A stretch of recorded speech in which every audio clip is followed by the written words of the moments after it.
engage. You cannot support the diaspora unless you know who they are and where they exist. So the first thing we do is that in each mission, they are required to develop a database, which they update on a regular basis with different diaspora associations. Different countries have different formations.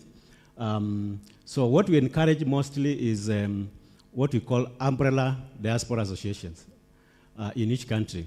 And it's through those associations that we engage as far as the facilitation is concerned.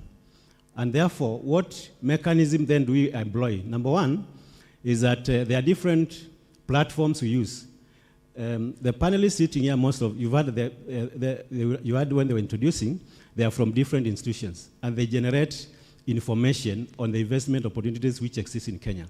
So working collaboratively with them, we use our mission to disseminate that information to the diaspora in terms of the opportunities which exist. So how do we disseminate this information? Number one, there are different platforms. There's what we call national days, when we have national day celebrations. We use that as an opportunity to showcase what is existence in Kenya as far as investments are concerned. So that's one of the ways we use to disseminate.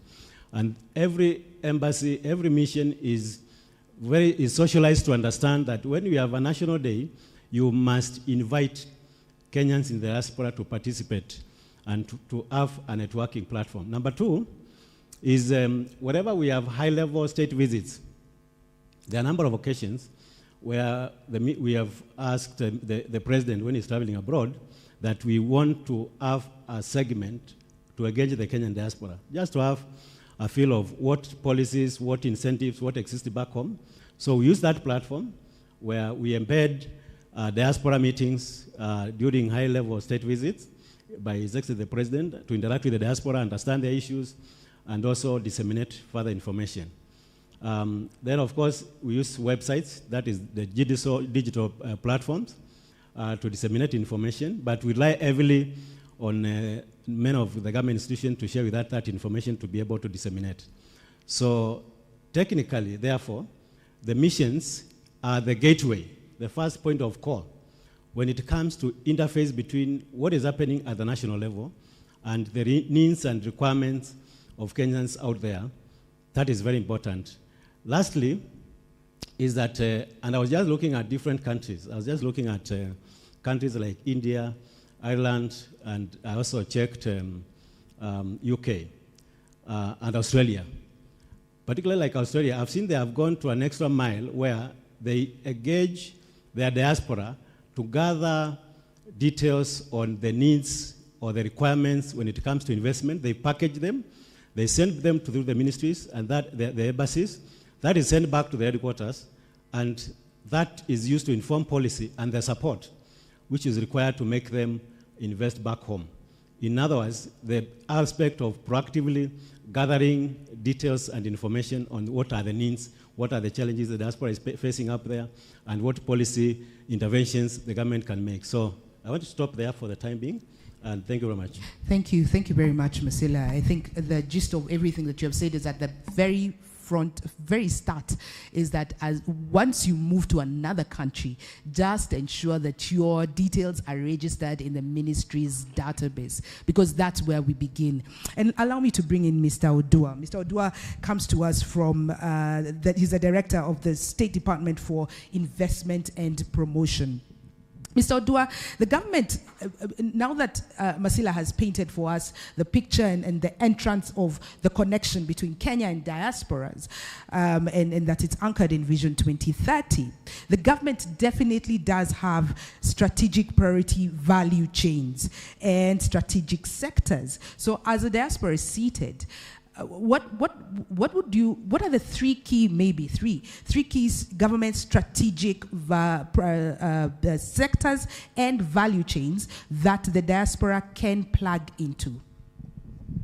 Thank you very much, Wangeshi, and let me start by riding on the protocols, the existing protocols. Good morning, ladies and gentlemen. I'll also start by giving apologies from my principal secretary, Abubakar Hassan Abubakar, who would have loved to be with us today, but was been able to make it due to some urgent assignment that has just come about.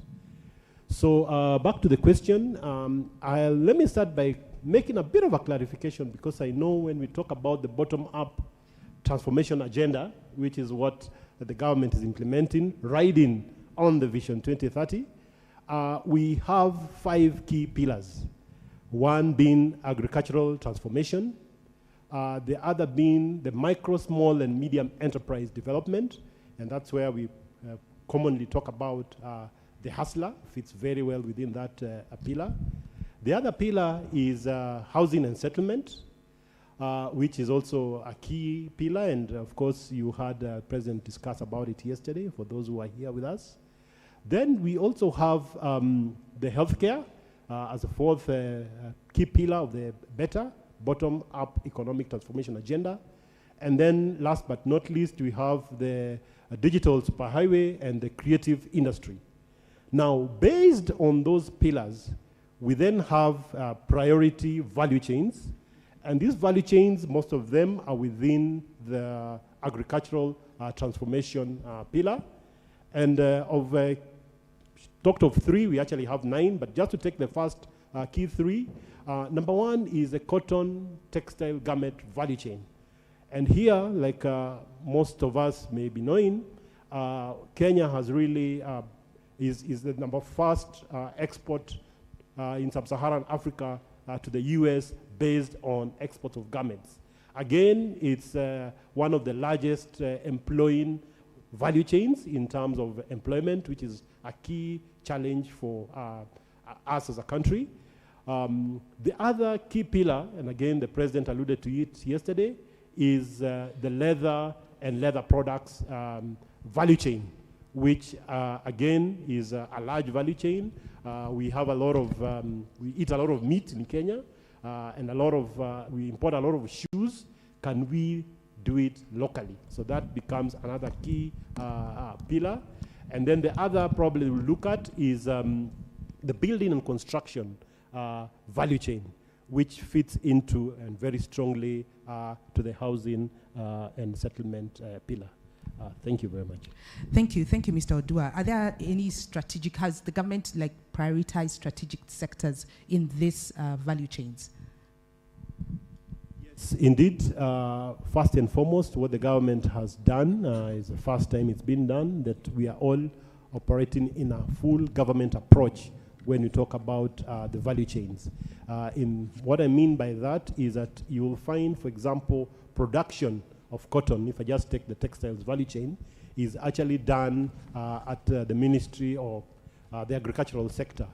Here again, we have actually introduced BT cotton, which is again to enhance local raw material production in terms of the textile sector as a key strategy to enhance the entire value chain. We then, based on the production, we come in as an investment promotion to attract investors within that value chain. Then we go into the production part, the value addition part, which is done under the manufacturing part. And again, we have various strategies to enhance that. Then we go into the last stage of export or getting to the consumer, getting the product, the value-added product to the consumer. So the entire government then uses that whole government approach to try and then address the various challenges that you'll have within the value chain. Yeah. And as a ministry in particular, the State Department of Investment Promotion, we then look at what are the business environment challenges that affect the entire value chain that needs to be improved upon. So we use that and the various strategies based on the various value chains that are in place to grow those particular priority value chains. Thank you. Okay, thank you, Mr. Odua, especially on highlighting the whole of government approach. When you think of Kenya, Kenya in the global space. When you're a Kenyan out there and there's a marathon, the first thing that people ask you, do you run? Because that's the big brand that we have sold in the global space. So I want to bring in Madam Floyce Mukabana from KEPROBA, Kenya Export Promotion and Branding Agency. Madam Floyce, first I hope you run, because I think that's the biggest brand that Kenya has sold to the global space. But beyond that, I think the conversations we've been having since yesterday when His Excellency the President was here, there's a lot more that Kenya can export. Are we shouting about it? Are we loud about it? And as the diaspora serves as a powerful resource in promoting Kenya's exports by providing market insights, cultural understanding, skills transfer, amongst others. Now, the diaspora equally plays a crucial role in attracting investment in export trade for Kenya. So what strategy, from where you sit, Madam CEO, has KEPROBA implemented in creating an optimal environment, optimal investment climate for the diaspora community? Also just riding on what Mr. Odua has said, the whole of government approach. Thank you very much, Madam Wageni, for giving me this opportunity. I'd like to tell you, in as much as Kenya is known for athletics, it's also known for its exports, especially tea and coffee. We actually have the best of the tea and coffee and flowers. They're the best in the world, and that's something that we just need to be able to rally a narrative around and push. And we're hoping to also engage diaspora in that endeavor. But that was just a side chart. As I go back to the question that you sent me, allow me to just set a context by giving you what Kenya Export Promotion and Branding Agency does and its mandate, and then see how that links with diaspora and the diaspora network that's here. So as an agency, our mandate is in export promotion and nation branding. The role of export promotion is actually the ecosystem runs from the point where you now need to be able to develop market insights of where you want to export, so that you can be able to get trends, consumer preferences, and legal and regulatory, the environment that allows us to export into the host countries. Now that I'm talking to the diaspora community, those are the insights that we expect when you're talking about market intelligence. But we also play a role in doing product development and adaptation, in the sense that we pick the information that we have received from the market in terms of what they prefer from exports, and see how we can be able to adopt our Kenyan products to that market so that they are competitive when they reach that market, and most probably even get a competitive advantage. We also work towards developing the markets that we want to go. In this case, as I'm talking to diaspora audience, in the host country that you are living, there is need for us to be able to penetrate that market in terms of making sure that we have different offerings of the product that we share. One of the things that Kenya is known for is exporting products in bulk. Are we able to do value-added products to the market and to suit the market? And as well, trying to see how we can be able to give this information, get this information ready to the diasporan community, live currently in the host country. And just to pick up from what my co-panelists had mentioned, this information is offered to our missions abroad, and Kenyans can be able to interact.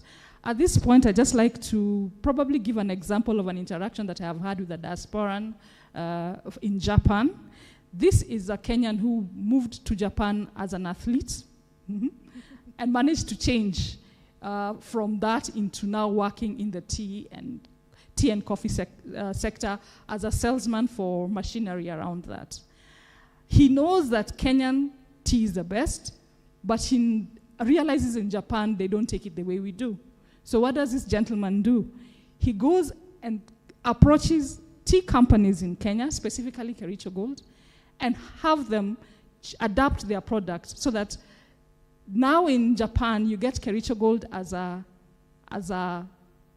in a bottle, liquid, cold tea, you just open it up, and with Japanese branding and Japanese discussion. That was the impact of a Kenyan in the diaspora to ensure that exports in Kenya move forward. So you see that there is then a role that diaspora community can play to push the exports agenda. And that's just the beginning. The gentleman actually has, I think, a 5-year plan where, because his main business is in this, or he's a salesman in the machinery aspect, he actually wants to invest here in Kenya, probably at the help of with special economic zones, so that he can manufacture that liquid tea, cold tea. It's called cold tea from Kenya, because he realizes in Kenya, the labor market is more favorable than in Japan. So he's able to then work towards investing in Kenya in that area, work to ensure that we get the market, the labor market of value addition from the Kenyan tea, which is something that we're all working towards to achieve, and then use that platform again to export. So it becomes a win-win, and that was something that was only possible because as a diasporan, he was able to look at the 3 things that the diaspora community holds, that it has a cultural understanding of both the host country and the home country, that he has networks both in the host country and the home country, and that he also has market insights from those areas. And he's able to work through all these things and then achieve a level of getting that product into the supermarkets. You actually get them in the supermarkets in Japan as Kericho Gold in a bottle of tea. So I'm very grateful to the gentleman, one of the interactions we've had. And again, also just riding on what my panel from the Ministry of Foreign Affairs mentioned, that was also possible because he was able to work with the embassy in Japan. Because even the contacts that he's able to get was through the embassy in Japan, and we're able to get that and work and see how we can be able to get his goals and clear him to start doing what he knows best. So then what have we done as an agency? It's the realization that this, diaspora is an important stakeholder in the process of export promotion and nation branding. One of the programs we do is brand ambassadorship, where we try and get Kenyan diasporans to be our mouthpiece in the countries where they are hosted. They do this by, we encourage them to do this by asking them to be our first customers whenever we export our products into the various markets that they're there. We're asking them to use those networks and introduce those products to the networks that they have. And we're also asking them to be able to create narrative around that process in the areas that they do so that they can be able to push exports into that market. And when you look through that process, we'll find that we're also able to link to how the gentleman in Japan was able to achieve, even to get an investment opportunity here in the country. The other thing that we do, because of the networks of diasporans, we work with them to try and get market linkages. As Keproba, we have an e-portal that allows the registration of both exporters from Kenya and buyers from diasporan. And it's something that we want to work with the diasporan community to be able to get buyers of Kenyan products so that they can be able to have an interaction with the exporters there. So they're using their networks at the diaspora space to be able to push the export agenda. And when you're talking about investments for exports, I will have to also just pick up the issue, and especially when you're dealing with network, to talk to the diasporans to be able to position Kenya as a logistic and trade hub for the purposes of pushing the AFCFTA agreement into the country. They're able to talk about Nairobi being a hub that you can use and position yourself to access the wider African community, starting from the East African community. So in all these interactions, you find that there are many areas in which we can be able to work with diaspora. In areas of getting market insight so that you can be able to adopt our products to the market that is suited to the market. In areas of networking, trying to give us the linkages that are necessary to allow us to push the export agenda. In areas of positioning the country, our positioning statement is Make It Kenya. those are things that we can work with this diaspora to be able to create narratives around even the investment environment that we are finding ourselves in. So I could continue on for so long, but just allow me to stop there, and I'll be willing to pick any questions from going. Excellent. Thank you very much, Madam Floyce.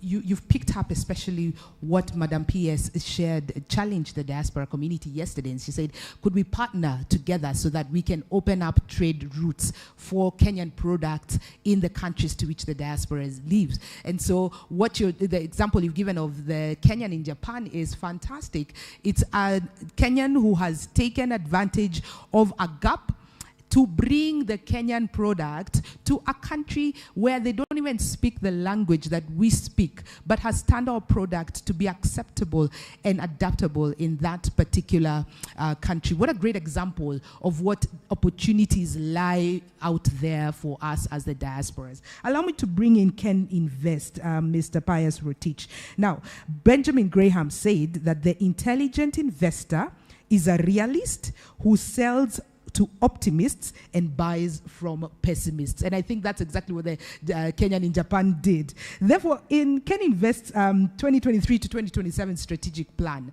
and Pillar 1, so I went through it, a very good plan in terms of investments and promotion, etc. So Pillar 1, on targeted investment promotion, is the objective of owning and synthesizing investment opportunities. Just riding on what Madam Floyce has said. So what are the three key outcomes that Ken Invest foresees while achieving this particular objective for the sake of the diasporas?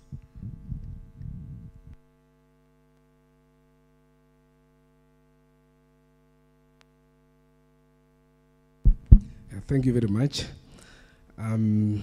We are glad to be here today as Investment Promotion Agency. And just at a glance, I realized that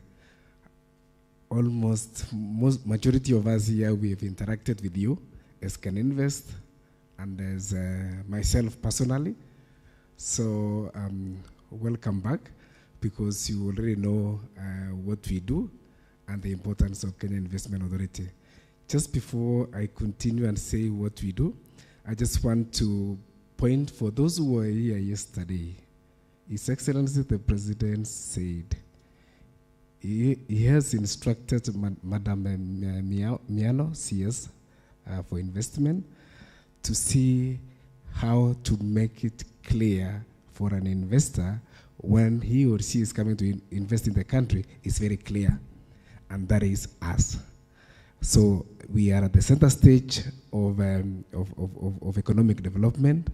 From the highest office, he sees the importance of holding that investor who has come in from the start up to the last to make it happen, or to make that investor succeed in investing in the country.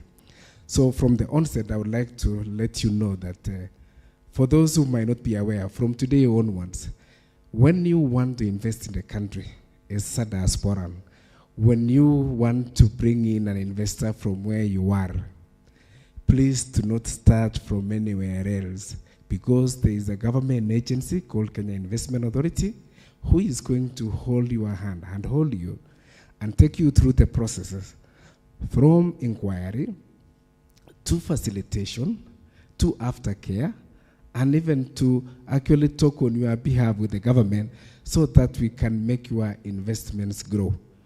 I would like to urge you that listen to the government ideas, listen to the government, or work with the government so that you can get government answers. If you work with the street, you will get the street answers, and this is where we have been going wrong. So if you come to Kenya Investment Authority, we shall make sure, because this is a government agency and we take responsibility of making sure that your investments grow. So welcome back, Diaspora. The last time we were here with you with the government program was, is it about 2013? So welcome once again, because I believe that we are here so that we can be able to inform ourselves of what is new in the country, so that when you go back, you can actually get a lot of opportunities in order for you to come and invest even pass to the rest of the diasporans who are not here today. And of course, talk to some of the companies who are actually based in your countries so that they can be able to come and invest in the country. So while you are away, a lot of things has happened. The issue of strengthening of investment facilitation through Kenya Investment Authority, our one-stop center is now strengthened. So we have the one-stop center which is able to guide you from business registration to Kenya Revenue Authority matters, to immigration for those who require work permits, to National Management and Environmental Authority, to actually even forming a special economic zone, export processing zone. We are there as a one-stop center, power connectivity and the rest. So all these things are actually new to you, and we want to tell you that make use of those services here. So going back to the question you have asked about our strategic plan, that we want to own investment. So what we do by owning those investments is that we work with the government agency, as my boss has talked about, the State Department of Investment Promotion. We don't have investment of our own, but we work with ministries, departments, and agencies to profile bankable investment opportunities. So when we structure them to be bankable, that is the process for us to own them, and that is where these projects are owned by the government, and we go out there to market them to potential investors. Once we do that, we do that by getting the snapshots of all these opportunities, so that we can even give a new ROI, we even give a new information, we even all the information which are required for you to make a decision to invest, even feasibility studies. If you go to other places or other regions, you will not get investor-ready projects with full feasibility studies. So we want to confirm to you that by us owning those projects, we are currently having about 500 investment proposals. Out of these 500 investment proposals, we have about 100 investor-ready projects. And out of these 100 investor-ready projects, we have 100 bankable investment opportunities with the full feasibility studies. So if you go to our website, Kenyan Invest website, and the e-opportunities, you will find that those projects are there. They are there for all of you.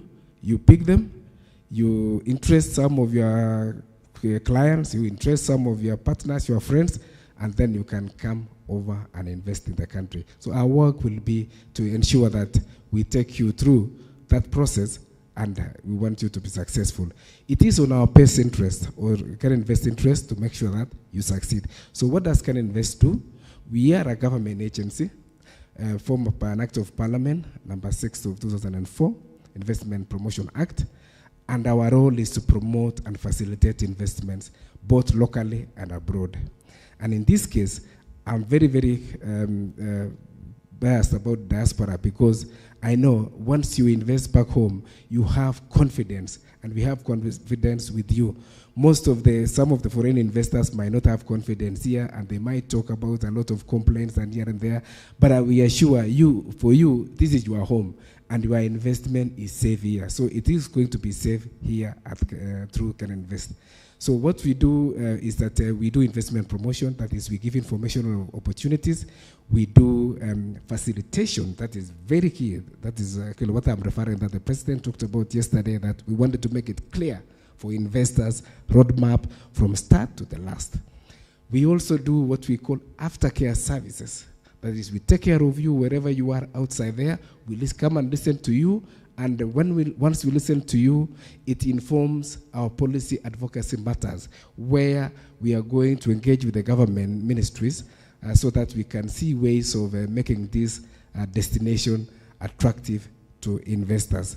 So, and then we have also 3 regional offices. We are headquartered in Nairobi, 3 regional offices in Kisumu, Mombasa, and Eldoret, and we are going to open the rest. So once again, have confidence with Can Invest, and we have a diaspora desk specifically to guide diaspora, and that diaspora desk is in the department of none other than myself.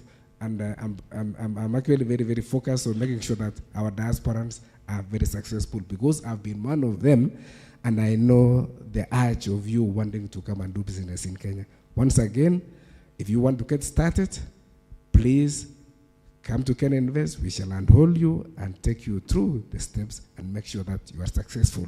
It's in our best interest to see that you are successful because we are fully paid by government in order to give you all these services. Our services are free. Welcome. Thank you very much, Mr. Rotich, for that, and just the assurance that once I get to Ken Invest, then I'll be able to be handheld up until my investment comes through. And just the statement that there are 100 bankable, investor-ready projects. Remember the question that we had at the very beginning is Kenya ready? And I think the assurance from the floor today is that Kenya is ready. But let me move this conversation a little bit forward. And let's talk about the special economic zones, Daktari. They were established, I think Marcela talked about the Vision 2030. They were, and also Odua as well, Mr. Odua. The special economic zones were established as part of Vision 2030. Deliverables to transform this beloved country of ours into an industrialized middle-income economy. So one of your key objectives is to promote and facilitate global investors, and they're seated here in the room. You've been around for about maybe 8 years. This is your moment to shine. Give us the confidence. What have you done so far? What's your scorecard like? What are the key achievements you want to brag about so that we can have confidence in the SEZ? Go ahead, Dr. Thank you, Wangechi. I think I need to declare conflict of interest or put it this way, I was once a diaspora. Right. That's where my conflict of interest come in. So I need to talk like a diaspora at the same time like a Kenyan promoting investment in this country. Having said that, globally, people compete for FDI. We compete, whether you're USA, you're China, you're Kenya, you're Europe, we all compete, okay? And what governments do, they offer instruments that allows businesses to maximize their profits.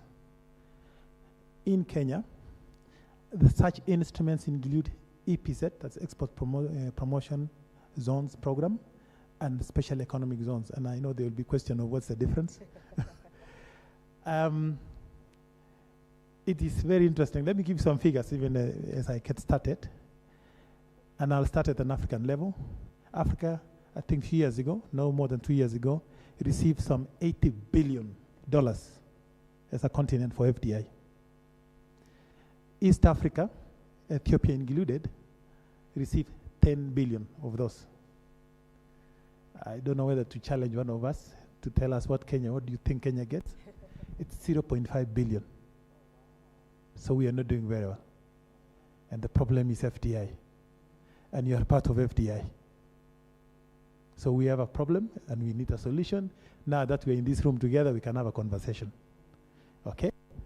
So, the Special Economic Zone program offer incentives. And I have to say this because some people keep saying, why are you giving away so much to these people who will come and do business and take away money? But I've just said, globally, countries compete, reducing their taxes. In fact, I was in Morocco the other day, we were saying, how far down can we go? Every country is lowering their taxes. So there's a huge problem somewhere. So these incentives range from administrative.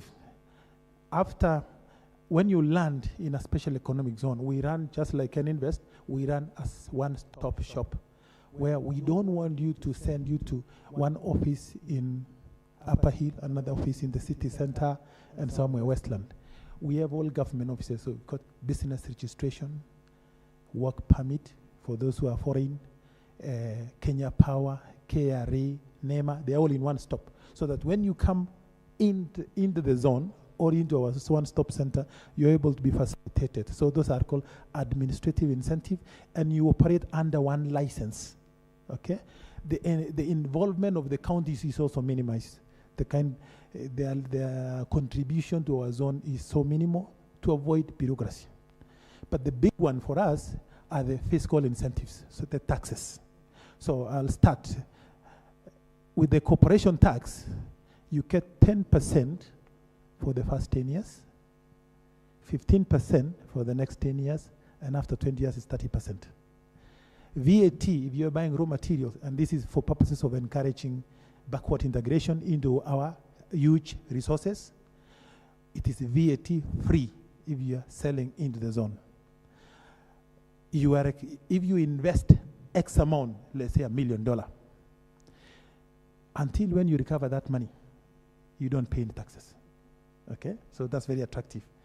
Things like IDF import declaration fee, exempt. You are exempted for many of those acts like T-Act, entertainment license, and all those. So you operate in a fairly free environment. The involvement of the city council, Kanjo, as you know, is also not there. We operate, so you will never come across city of Nairobi. They will never come to the zone, okay?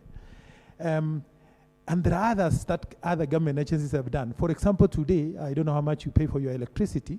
In our zone, starting with Naivasha, which is close to Naivasha, Olkaria, you pay 5 shillings per kilowatt hour. This is very competitive globally. And of course, we are riding on the fact that our energy is 92% renewable. I know people can talk about blackouts here and there. Those can be fixed. But the fee, the fact that you're paying 5 shillings per kilowatt hour in Naivasha is good. Outside Naivasha, and for an obvious reason, there are losses as you transfer power, we pay 10 shillings per kilowatt hour. And if you do it at night or outside of peak hours, peak hours, you pay 7 shillings and 42 cents Kenyan shillings. So very attractive.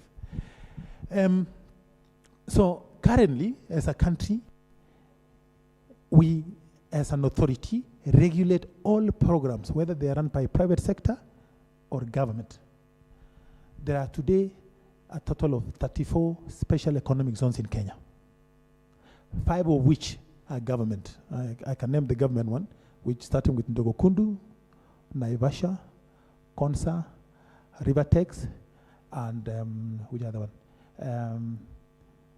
It's gone off my mind, but there are 5. So we are on one side regulating everybody, and on the other side creating an enabling environment for you to do business. So the idea is this: maximize the profit for these investors. One thing that is clear, special economic zones deal with private sector. So we are a private sector institution. There are no government agencies that invest in us. It's only private sector. So it is important for us that we look, we behave, and act like private sector. Okay? And that's what we do. In terms of land, if you are leasing government land, it's also been made very attractive. Our unit of measure is 1 hectare. So we will expect you to lease from 1 hectare going up. And our lease rate is $3,000 per hectare per year. Very attractive. That is if it's a land. Of course, if it is a build space, then it's, I think, $2.5 per square meter per year. So very attractive. Basically, for lack of a better word, I'm a landlord. So if you want land or you want a build space, I'm here. Most of our spaces currently are green. We are a fairly young organization. It's taken a bit of time for this organization to take shape. I'm actually the first CEO for the organization, 7 years down the line. So we're open for space. We're ready. I'm sure you've heard of Tatu City. Those are already up and running. Nairobi Gate, up and running. We've got Compact, which is by the ICD. In Eldoret, we've got African economic zones, and there are many along the coast, many along Machakos area, as well as Nakuru. If you have money, and I know you do, please invest. Why are you attractive to me? You see, if someone else comes from outside this country who is not a Kenyan, once they've made that money, they'll go back with them. And we don't restrict. No controls in terms of how much money, as long as they are not laundered, obviously. But if they are genuine, we don't mind as much. A typical investor to my zone today invests around the lowest point, 1 to 5 billion. That's the kind of money we are talking about. Okay. So you are a dear customer to me. Why? Because when you make your profit, they'll circulate around here. They can only come out from the zone into a country called Kenya, because a zone is technically not Kenya. We control movement. Goods get in, they are checked. When they come out, they are checked. Okay? Why? Because there are also many companies outside of the zone who duly pay taxes. We don't want to cannibalize them. We want to coexist. However, we encourage forward and backward integration. There are many things I can say. I'd rather have questions, and then we we engage. Thank you, Dr. I gave you bragging rights, but then you went overboard. But thank you very much for even just assuring us that the future is bright. Let me bring in Simon Halonda. Simon is in charge of diaspora banking at KCB. All these investments need money. Is there an opportunity for financing? What opportunities lie? I know you do a lot of global town halls with diaspora community. You've mined a lot of information and data from the diaspora. But what opportunities are there for the diaspora to partner with KCB? Thank you very much. I represent KCB.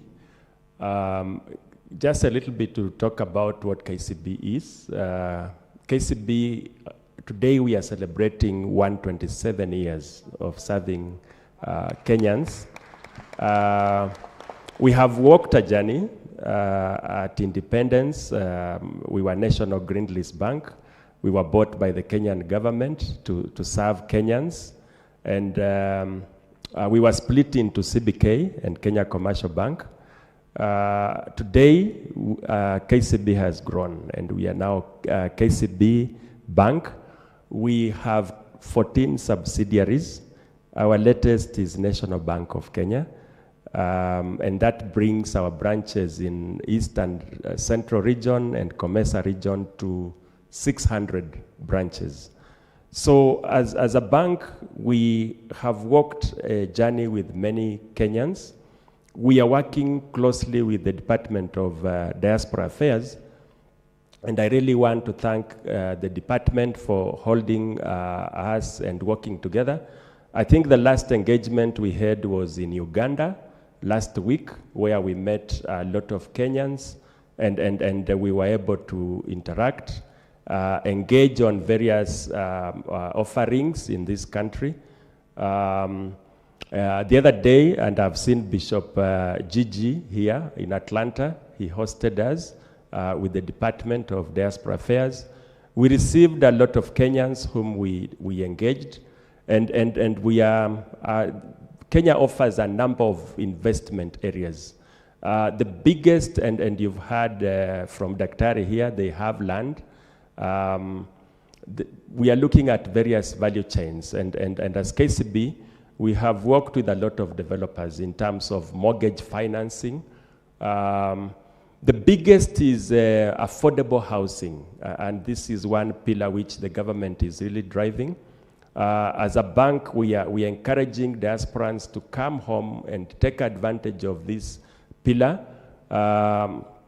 We are financing at a rate of 9%. This is a discounted rate for any diasporan who wants to invest in affordable housing. And we have seen a number of people come forward really to take advantage of this.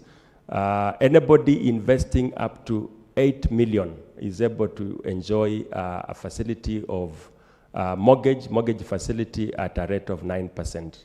So we are walking this journey. We have supported a number of associations out there. In Uganda, we were there, and Kenyans were talking about an insurance cover for our parents at home, because the main reason why we work is welfare for our parents and siblings and family. So we have again a huge offering on medical cover for parents, which we shared, and when we go to these town halls, we talk about some of these offerings. We have received a lot of feedback, a lot of inquiries, especially for mortgage, diaspora mortgage investment. We have received a lot of inquiries on insurance products which can be issued in this country, and many other areas of investment. Partnership, we are seeing county governments offering land where diasporans can come in and invest. Investment in bonds. We are facilitating Kenyans in diaspora in a safer way through the KCB Investment Bank, which is an arm of our KCB group, to come and invest in a more secure way in the bonds. We facilitate them, some through online purchase of the bonds. And we are going to enhance this. Of course, I had questions about Germany. We are planning with the Department of Diaspora Affairs to do more town hall engagements in more countries in Africa and Europe, just to enlighten Kenyans on what we are offering and what we can do together to ensure that Kenyans who are out there are able to invest in a big way back home. Thank you. Thank you, Simon. Thank you, Simon, for just giving us even that confidence of the opportunities that exist with KCB. Delegates, my time is running out, but this conversation is so sweet. And I somehow suspect maybe there's one burning question. Is there one burning question to my panelists before Balozi comes to kick me out and my panel? Oh, Balozi, we've got two questions. We have a question here and a question there. Balozi, can I please pick them? Because my panel is, oh my goodness, and the hands are going up. We have two questions. I saw that hand first and then this one. But because this one is nearer and I have the microphone. Thank you, Balozi. Thank you. I'll keep mine very short and I'll go direct to the special economic zone. I mentioned that yesterday. I lead the economic advisor of One Voice Consortium, which has 110 diaspora organizations based across the world. And we've been able to come together. We've already acquired our own land, substantial land. We've started agricultural activities. We've gone around the United States, the UK, creating market. We are asking, what would we need to do for our project, which has funding, to become a special economic zone? Just to clarify, we've already raised $375 million, ready to start when we get that, and then we promise within a year to make it to $1 billion, and then within 10 years to $10 billion. So that's all documented, structured in New York and Washington, ready to move. So what do we need to do to be able to bring that money to Kenya? The answer is straight. $375 million. Do you want to take both the questions and then answer? His is straightforward. He just needs to engage with me. Simple and straightforward. It's within your scheme, so you will qualify. Subject to other conditions, obviously. Terms and conditions apply. All right, next question, please. Thank you very much. My name is Maina, diaspora returnee. Mine is a very quick one, and I refer to our recent declaration during the Mashujaa Day, where our good president declared that Kenya will be a visa-free country from January. Maybe I would wish Can Invest, Can Invest and Cesar, would you just guide us as Kenyans? Because even if you're a diasporan, you're still a Kenyan, and once a time maybe you return to Kenya. What opportunities of investment lie with that declaration? Because we're gonna possibly see more people from outside, both Kenyans and non-Kenyans, coming to Kenya. How would you advise Kenyans to position themselves strategically for investments within Kenya? Thank you. Okay, maybe I ask Rotich, Pius, please answer that question as the microphone goes to the last question on this side. Thank you very much. Following on the declaration by the president that the country will be visa-free is actually music to our ears, because now investors are now coming to the country, because some of the bottlenecks we have actually been trying to address is actually the issue of visa bureaucracies. I just want to, just an example, that I also double up as a secretary to the National Investment Council within our Can Invest. A National Investment Council is actually the highest body organ, where the president is the chair and there's got council members. And in the tourism sector, we had actually identified visa issue as a bureaucracy to the country, especially now for those who are coming from the US. and North America, Canada, and the rest, you realize that whenever you want to apply for a visa, it's actually not the issues of administrative issues. It's actually issues of delays, and there is no reason. When you apply for a visa, it doesn't come out. You postpone your travels, it's expensive to you. Some of them even reach out to their, for example, boyfriends or girlfriends back home to apply through a computer because you cannot apply at the airport. So what am I saying? I'm saying that it's an opportunity for Kenya to attract investors. And we ask you, therefore, that once you go back, tell the investors, the Kenyans to come back home. And obviously, Kenyans will not require visas whenever they are returning home, but come back with those who would have required visas, and we shall be ready to give you opportunities. You will start from formation of your companies, start trading, start small manufacturing, start processing, and so on and so forth, and exports. Of course, our colleague is here from the Keproba, and they will be able now to assist you in terms of exporting once you have invested in the country. So for visa-free, we welcome Escan Invest, and it's an opportunity for investors to come in. Thank you. Thank you, Rotich. The last question, please. My name is Tujenge. I'm an entrepreneur in Kenya and also a returnee. So my question is just based to the KRA and the Kenya Investment Authority, where through the KRA website, they clearly state the incentives that are provided to investors in Kenya. And that was clearly stated in 2016. We are in 2023, where I feel like they need to revise those allowance granted rates to matching up to the inflation rate since 2016, where now the inflation has risen to around 17.66% till now. So this will go a long way in just attracting investors, and not essentially to the special zones, but other areas of investing into the Kenyan industry. Yeah. Important question. Yeah. Pius, tell us, because you also handle the single window. Yeah, so at the moment, quickly, maybe the question might not have been clear enough, but I know that KRA has listed the incentives given to investors to come and invest in the country.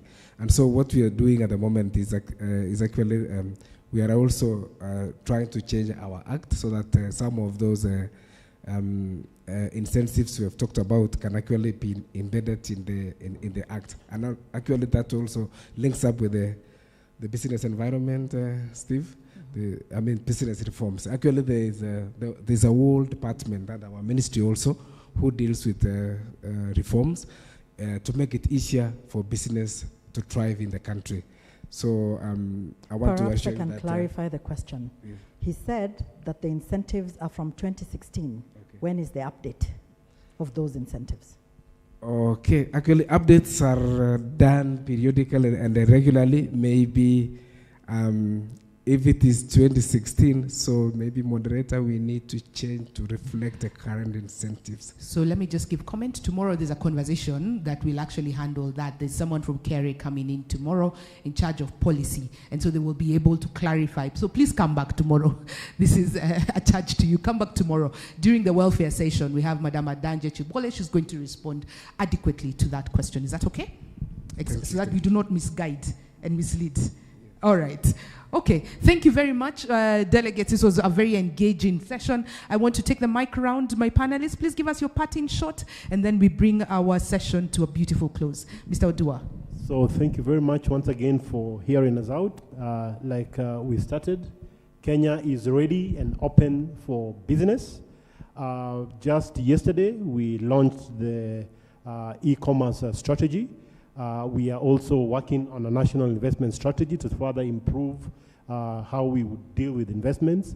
And of course, as a diaspora, you are top our list in terms of the people we want to attract to build Kenya in terms of investments. So once again, we want to encourage you to come and also bring others to invest and grow our country together. Thank you very much. Thank you, Mr. Hollander. Sorry, Mr. Odua. Mr. Hollander, please go ahead. Thank you. One of the things that comes out when we engage diasporans is the cost of sending money home. And I just want to say that to make this easier, we are working on a pan-African payment and settlement system, which will actually make the cost of sending money back home cheaper and more convenient. This is at an advanced stage. So this will make it easier for diasporans to send money back home. So this is one way of enabling investing back here in Kenya. So this is a very nice, and it addresses one of the questions that was asked by a delegate yesterday on the cost of sending money home. Thank you. Thank you. Going back to the office, not a disappointed man. I came this morning to promote. I think on paper I've technically secured 175. I believe. We've got $10 billion, which is our target this year. And within our investment department is around 2.5 billion. So this is less this amount. Can I get some more? Thank you. Thank you, Daktari. Mr. Masila, you're parting short. Yeah, thank you very much. Just to say that as Minister of Foreign Affairs, we are going to enhance our value proposition in terms of what the missions are doing. And part of that is expanding our footprint. Soon we'll be opening our mission in Morocco.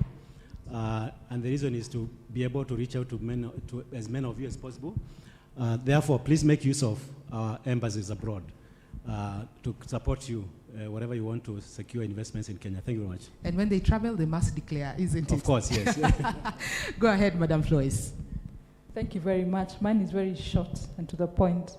I'll just like to urge our diasporians to brand Kenya, to export from Kenya, and to build Kenya. So it is make it Kenya all the way. Kenya all the way. Pius, please.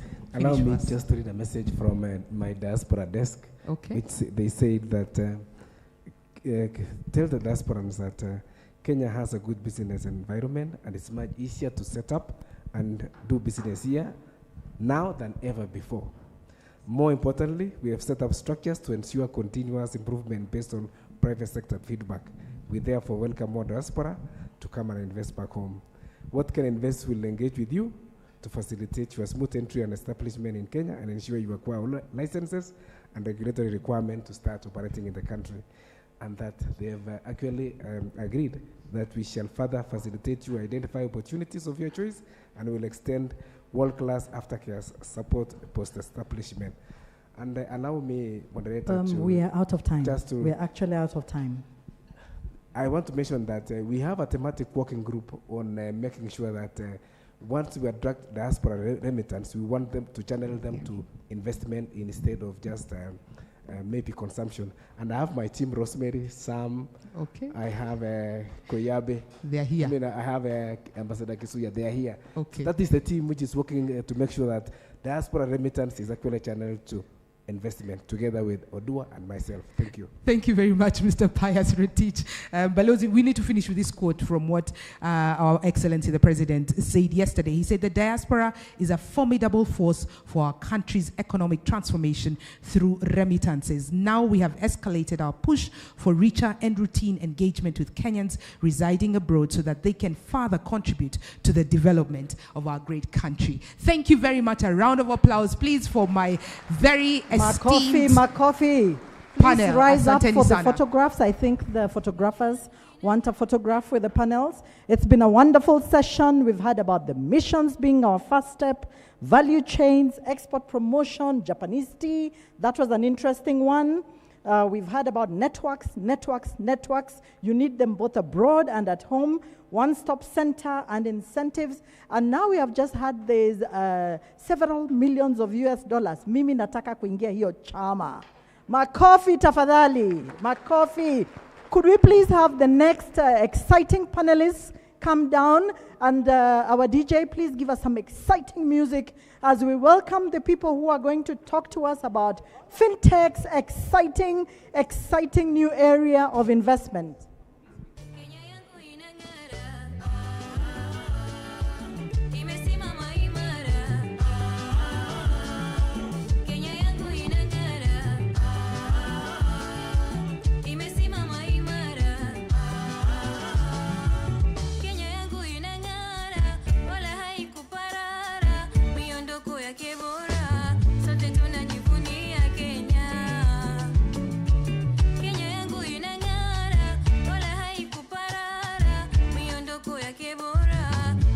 Our panelists, please, I know you're here.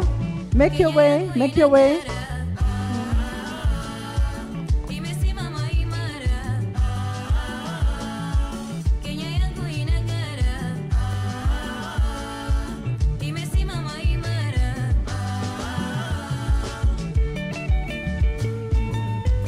Hi.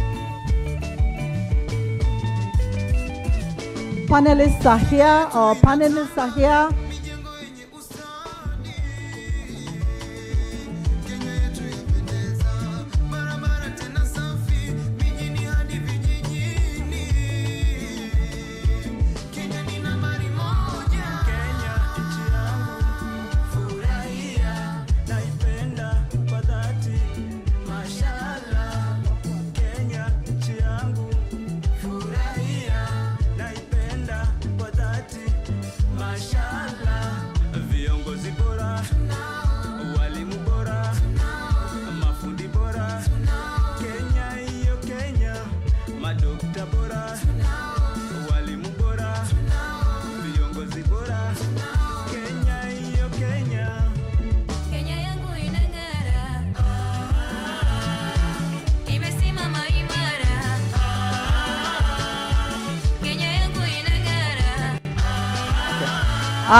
Muziki sasa tufunge.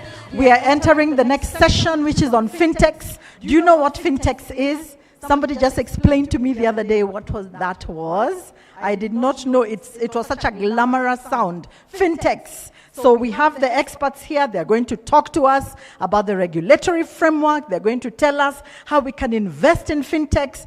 I don't know where the gentleman with millions has gone, because we need some millions here.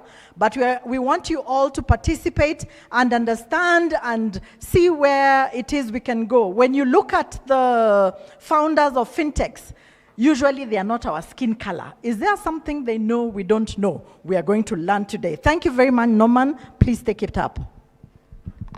Good morning, everyone.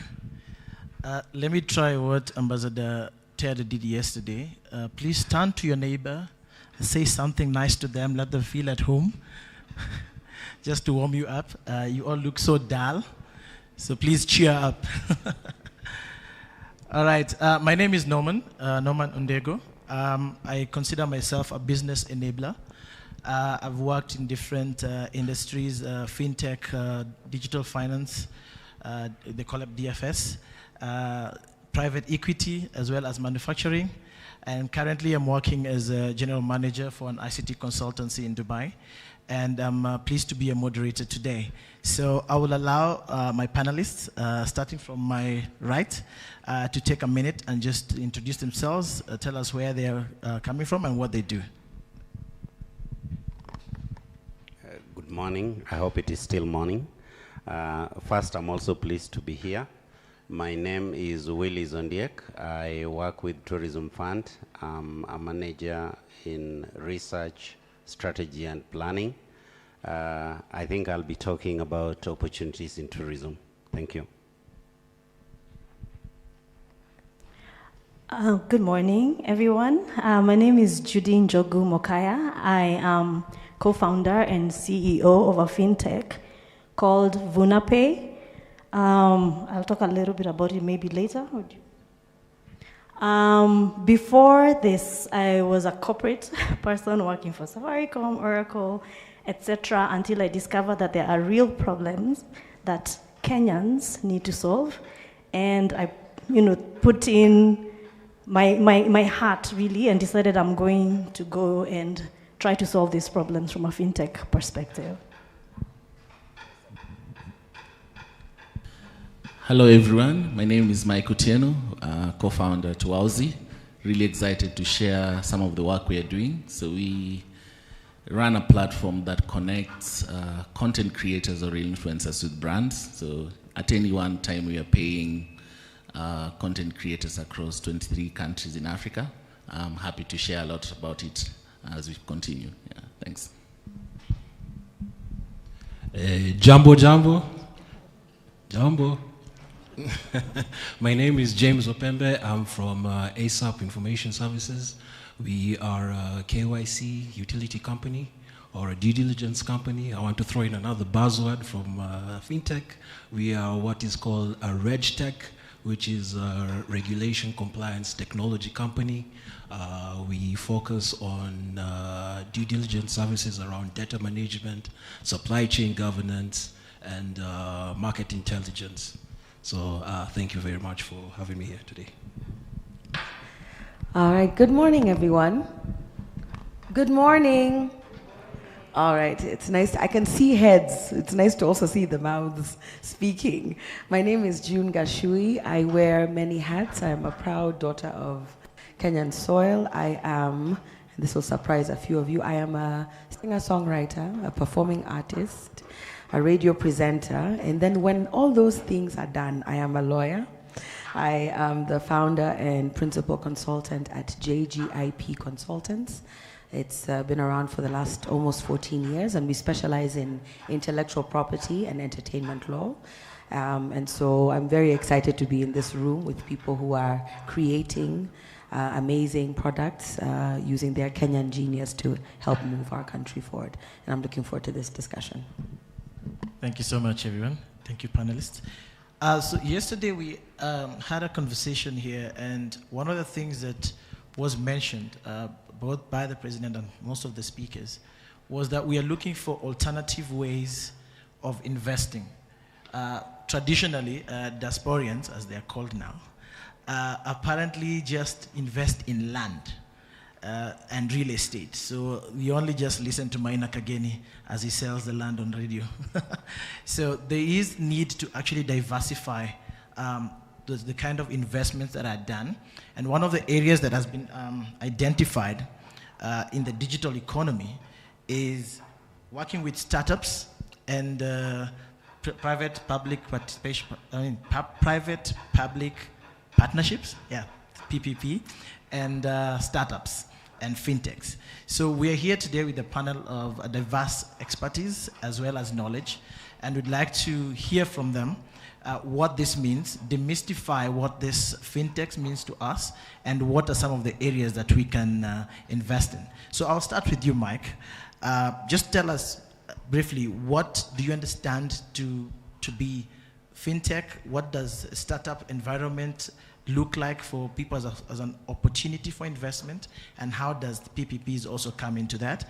And also after that, you can also help us understand how do you identify one of these ventures for you to actually invest in. Thank you very much.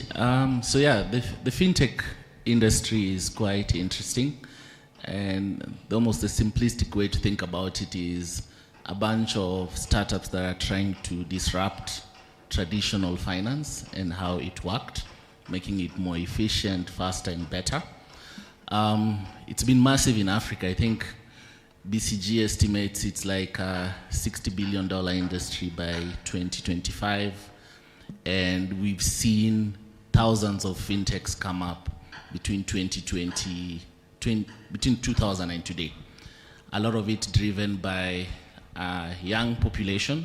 If you think about Africa, we are, median age of 19. It's driven by penetration of internet and mobile and connectivity becoming more present.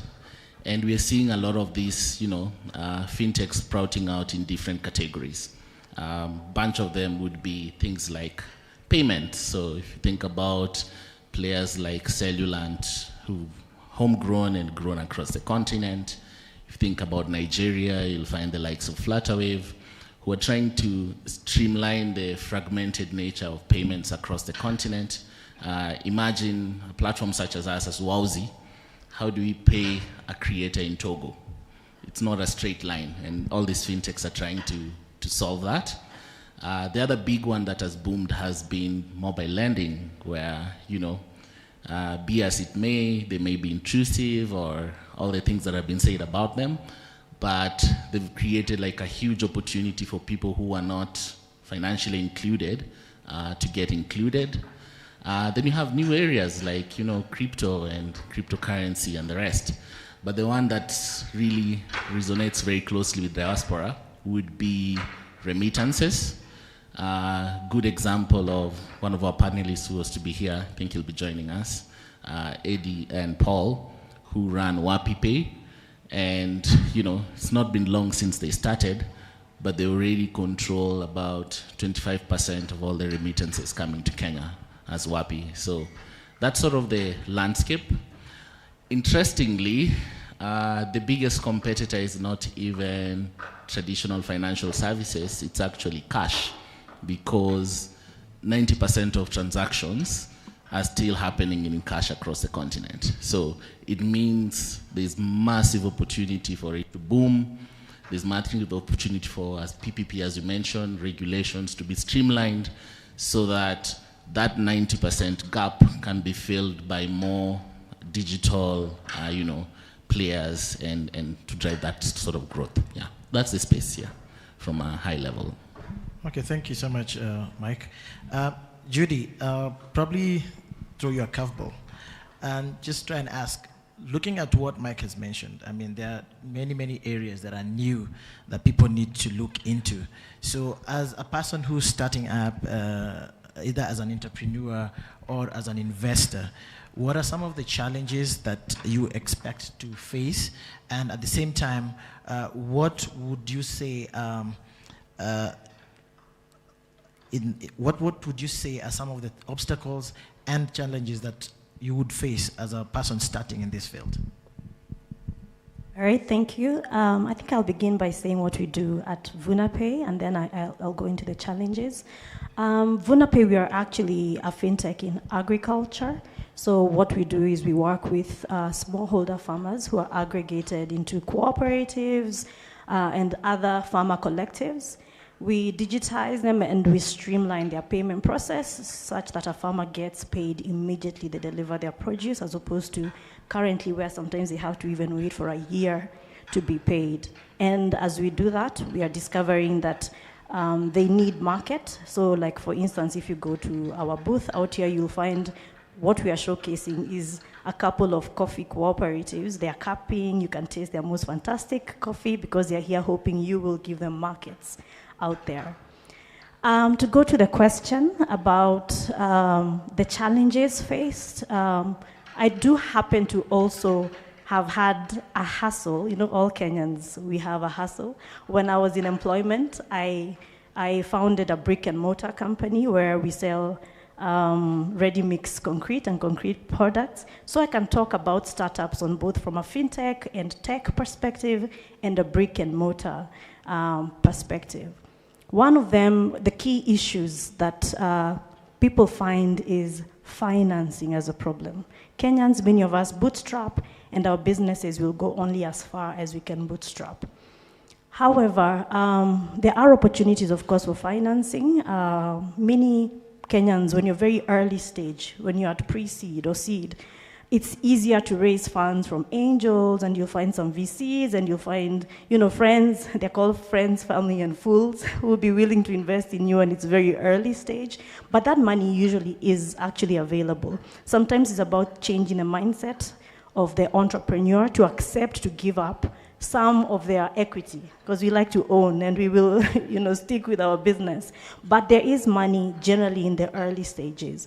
What we have found, though, is as we are scaling and trying to now let's own Africa as a Kenyan, maybe fintech or organization, it becomes a bit more difficult because we don't have that much funding for later stage. And this has happened, especially this year, where there has been a VC winter, and we've seen a lot of big names that were doing very well beginning to crash. So there's an opportunity, I would say, for some of the inflows that are coming in for the diaspora to invest into fintechs, because our fintechs are actually solving real problems. Another problem that we find to be a bit of a challenge for entrepreneurs is market differentiation, because unfortunately, as Kenyans again, we do have what I call the copycat mentality. What I mean is, do you remember quail? The time when there was that big quail issue, or to call it in our Kenyanese, quero. When quail was in the market, everyone went into quail business. The first few people made money, and then after that, people didn't know what problem is being solved, but because so-and-so next door is doing it and they've made money, let me also do it. And we find that happening a lot. So sometimes, if you're unable to differentiate yourself, to go out there and find a real problem that you're going to solve for, then you're going to be the copycat. You don't realize that the reason now we have maybe car washes at every street corner, the first person had a problem that they were solving, and they were able to attract the customer, and what you see as an output is the car wash. But for you, you think, oh, car washes have money, even me, I'm going to set mine up here. So that market differentiation is one thing when you're going into the business, you really need to spend time on. What is that one thing? What problem am I solving? Am I just in love with the solution, the car wash? Or is there an actual problem that I need to solve? And once you have fallen in love with your problem, then now you can come up with a solution that will differentiate you over and above everyone else. Maybe one last challenge I can say is infrastructure, specifically for tech. We find that we really have to innovate. You know, many places, if you just go out there, like for me who's dealing with smallholder farmers, some of them have kabambe. So if I'm giving a solution for them, I cannot come up with an app. I mean, and most of our farmers, unfortunately, are very old. In fact, according to the Ministry of Agriculture, the average age of the farmer is 60 years old. And sorting out the payments is one of the things that we are trying to do to see if we can get more youth in. But then I have to remember, my demographic is actually thinking about blood pressure medicine, not about diapers. So the solutions that I need to come up with should be able to work in their very simplistic phone and should be something easy for them. It might not be common, maybe outside of Kenya, outside of Africa, for how to have to think about to innovate extra such that your solution reaches that person. And I do think it's an opportunity for PPPs, and we have seen PPPs work very well to be able to solve the infrastructure problem, so that when we as entrepreneurs, as fintech founders, etc., we want to reach that last mile, then the government is there to help us be able to provide our services with ease. Thank you so much, Judy. I think the one thing that is a characteristic of fintechs and the startups is constant innovation. So I think it is something that would spur the growth if you are constantly innovative, and especially giving the right solutions at the right time to the right people. Okay. Over to you, James. What sort of risks and the mitigations around that both the entrepreneur and the investors need to be aware of in order to not fold at the beginning, because that's the risk that most startups would face? Yes, thank you for that question. And I think I'll ride on a couple of points from Judy. The first one would be domain expertise. So you had mentioned that people just rush into a business because they've heard that you're making money. So one of the things that we assess when we are looking at a startup or a fintech is the management profile of the founders or the principals behind the business. Do they have the expertise to run that venture? Do they have the right team to run that venture? So that is an area that we are able to assess from our perspective as a risk mitigation company. There are various other aspects that we look at that I think that are pertinent. Again, I think you've also mentioned that the regulation landscape, where you enter in, who is your regulator. For example, fintechs, the Central Bank of Kenya provides guidelines on how you should be able to interact with your borrowers. It is key that the fintechs adhere to those rules and policies and guidance. A very pertinent also area would be on data privacy. I think we've seen in the dailies a couple of fintechs who violated some of those regulations, and they've been fined quite large amounts of money. So that is an area that they really have to take care of. Another area would be obviously financial performance of the business. As an investor, diaspora investor, you want to understand that you'll be able to make a return on that particular venture that you're getting into. So there are so many aspects that I think you should be able to consider when you want to invest either in a startup or a fintech here in Kenya. So thanks for that. Thank you so much, James. I'm glad that you did mention regulation and regulatory requirements. And sitting here with June, this is going to be your question. So how do we protect both the investor and the entrepreneurs? And what sort of frameworks exist that can actually guide them as they walk through this? Especially because these are new phenomenon for many. They need to be able to understand regulatory and legally how can they best perform in this environment. Okay, thanks for that question. I think I'll start by saying, like with everything that we do, we have a duty to read up, not to become lawyers, but to at least do our own first level of due diligence to understand your market. And I think all of us have sort of alluded to that fact. I think you called it domain or sector-specific expertise.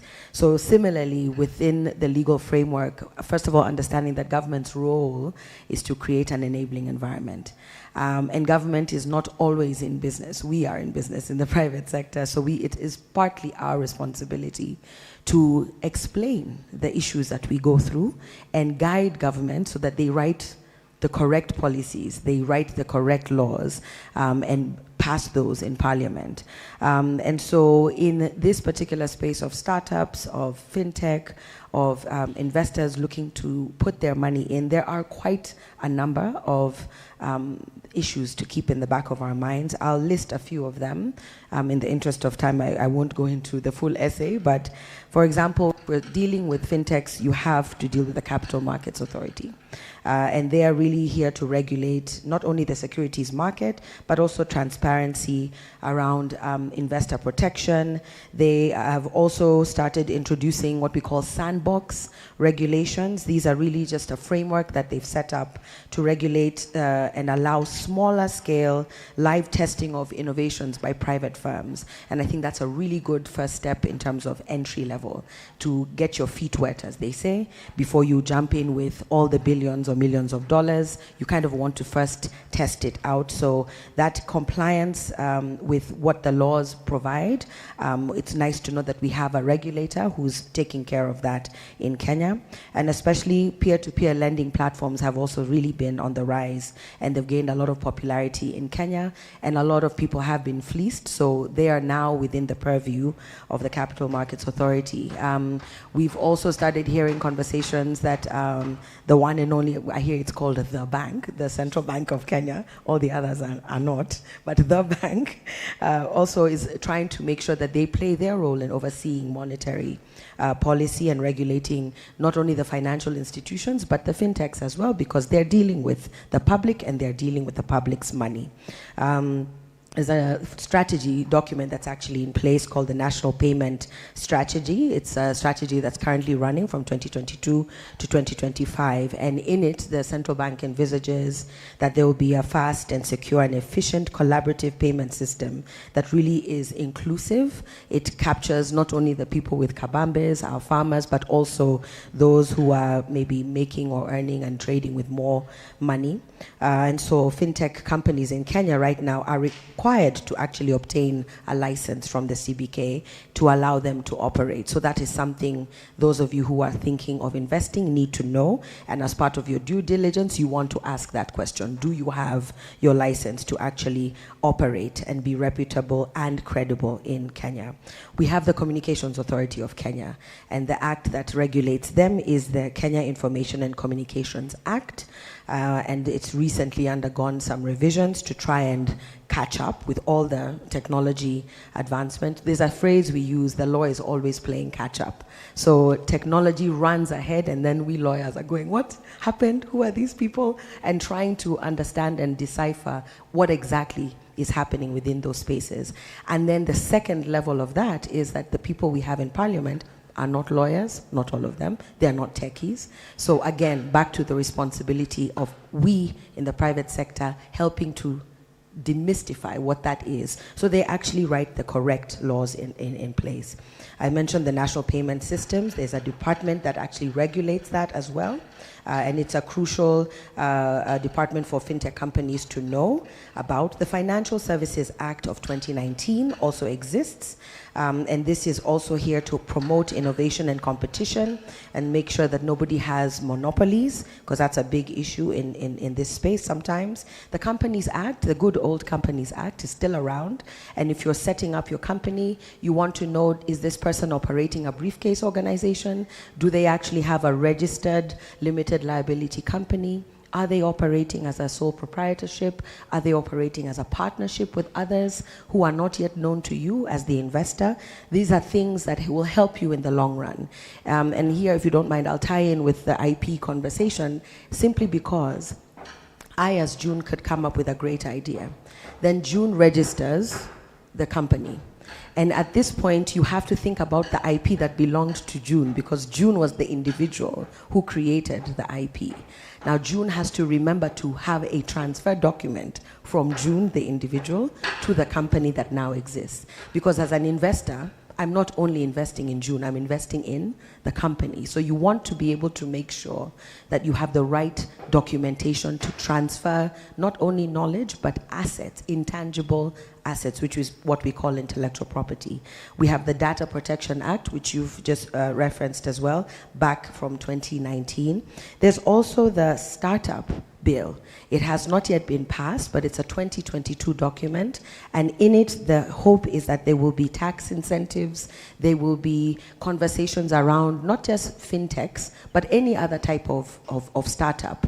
I believe that that is a conversation that is happening even now, to be able to then have that passed in Parliament formally. I think all that is waiting for is, I think, the presidential assent, if I'm not wrong. So I'm sharing all of these things to answer your question. There is a framework in place. It exists. From the intellectual property side, because you're all creating assets. There is a registry at the Kenya Industrial Property Institute, and there is the Kenya Copyright Board. We have 2 government registries that allow you to do the process of registering the things that you create. That's important to know, because especially from a software point of view, in Kenya we look at software as a literary work. That means you would register the copyright in the software, not the patent. And for a lot of us within the diaspora space, you've interacted with patent offices where software is concerned. That is not the case in Kenya. It is preferable to register the copyright within the software. And then, of course, the logos. All of you have mentioned your companies, Wowzy, WapiPay, VunaPay. You all speak about your brands, and it's important to then register those brands so that you can have that recognition with your customer base. So in short, or in long, there is a framework that exists. We have a lot of research and due diligence to do as a first level, but thankfully, lawyers exist to be able to walk you through and navigate these murky waters. Thank you so much, June. And to the audience, I think it was important for us to just lay the ground first by starting to help guys understand what fintechs are, what the challenges are, what the risks are involved, and also to look at what frameworks exist. Now I'd like us to bring it home, where we are here because we're talking about diaspora investment. So over to you, Willis. I'd like for you to paint us a picture back at home, and this will lead us into the audience participation, just to understand what opportunities exist in Kenya that startups and fintechs and PPPs can get involved in. And any other panelist can just chip in if you feel there's something that you can contribute on that as well. And then we'll move over to any contributions from the wider audience. Willis. Thank you, Norman. Once again, thank you for this opportunity. I said I come from Tourism Fund, and I will restrict the opportunities to tourism. And as I start, I think it is only fair to first understand what Tourism Fund does.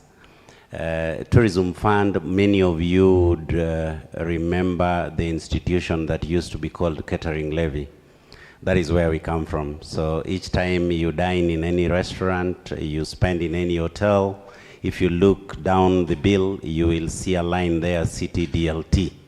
That CTDLT is where we collect the 2% levy. Basically, the creation of Tourism Fund started with the private sector, that in their wisdom in around 1969, they decided that they can put in some 2% from what they are earning to be used to actually build capacity. So that then that lends in the mandate of capacity building as the thrust of our existence, or what caused us to actually be established and then formalized through the first act around that in 1972, that is CAP 494. Of course, after the promulgation of the Constitution, in 2011, a new act came on board, which is CAP 383, that is now spelling our current mandate, of course, starting with the collection of that levy, then tourism product development, which is what I will actually dwell on a bit. Tourism product development in terms of funding it, and that is where the nexus is. And then, of course, we are also having a responsibility to do resource mobilization. Remember, we have now been changed into a more or less a finance or a financing company. We are now a fund, and we are now in that sector of trying to just mobilize funds for investment into the sector, and I'll touch on a bit of that. And of course, alongside that, we've walked this journey funding Kenya Tourist Board in terms of marketing Kenya as a destination, and I believe many of you have interacted with them. Back to our traditional mandate, we have also been financing Kenya Utalii College to ensure that workforce development is taking place in a manner that would meet the quality of service delivery required at the destination. Besides that, we are now funding Tourism Research Institute, that is TRI. We are also funding Tourism Protection Unit, that is the security arm, ensuring that everything is running smoothly.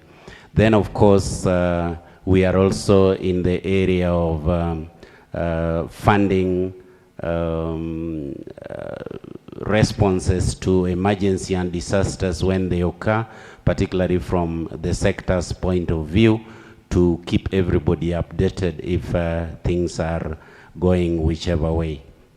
Now, back to the business of funding tourism product development. This then presents us with a number of opportunities. There are several, but I'll just try to balkanize them into about 6 areas. The first area, which is now like a fad and everybody's talking about it, is on blue economy. And from tourism point of view, there are a number of things we can do on the blue economy side, starting from right at the beach, where there is need to invest in marinas, for example, and to just make sure that we can be able to create enabling and engaging beach life. Remember, in all this, all of us, when back here, somebody said we must be able to actually tour and enjoy being in Kenya. But then our mission is beyond that. Our mission is to ensure that we are not only accommodating visitors from other countries, but also providing Kenyans with a kind of leisure time, entertainment, and therapeutic engagements that they need while out there. So this, on the blue economy side, will start right from the beach.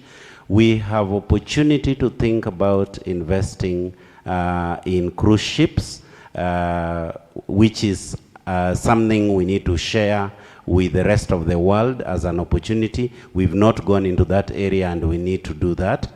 I would not again say this minus talking about fish exploratorium.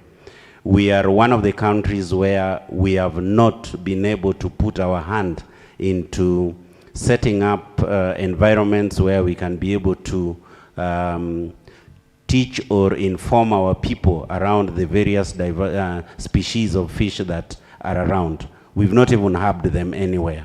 So as Diaspora, I think one of the challenge areas that we need to point you to is development of fish exploratorium at the coast, and we also have opportunity around the Great Lakes region because there is quite a diversity that require conserving there. Actually preserving and at the same time conserving.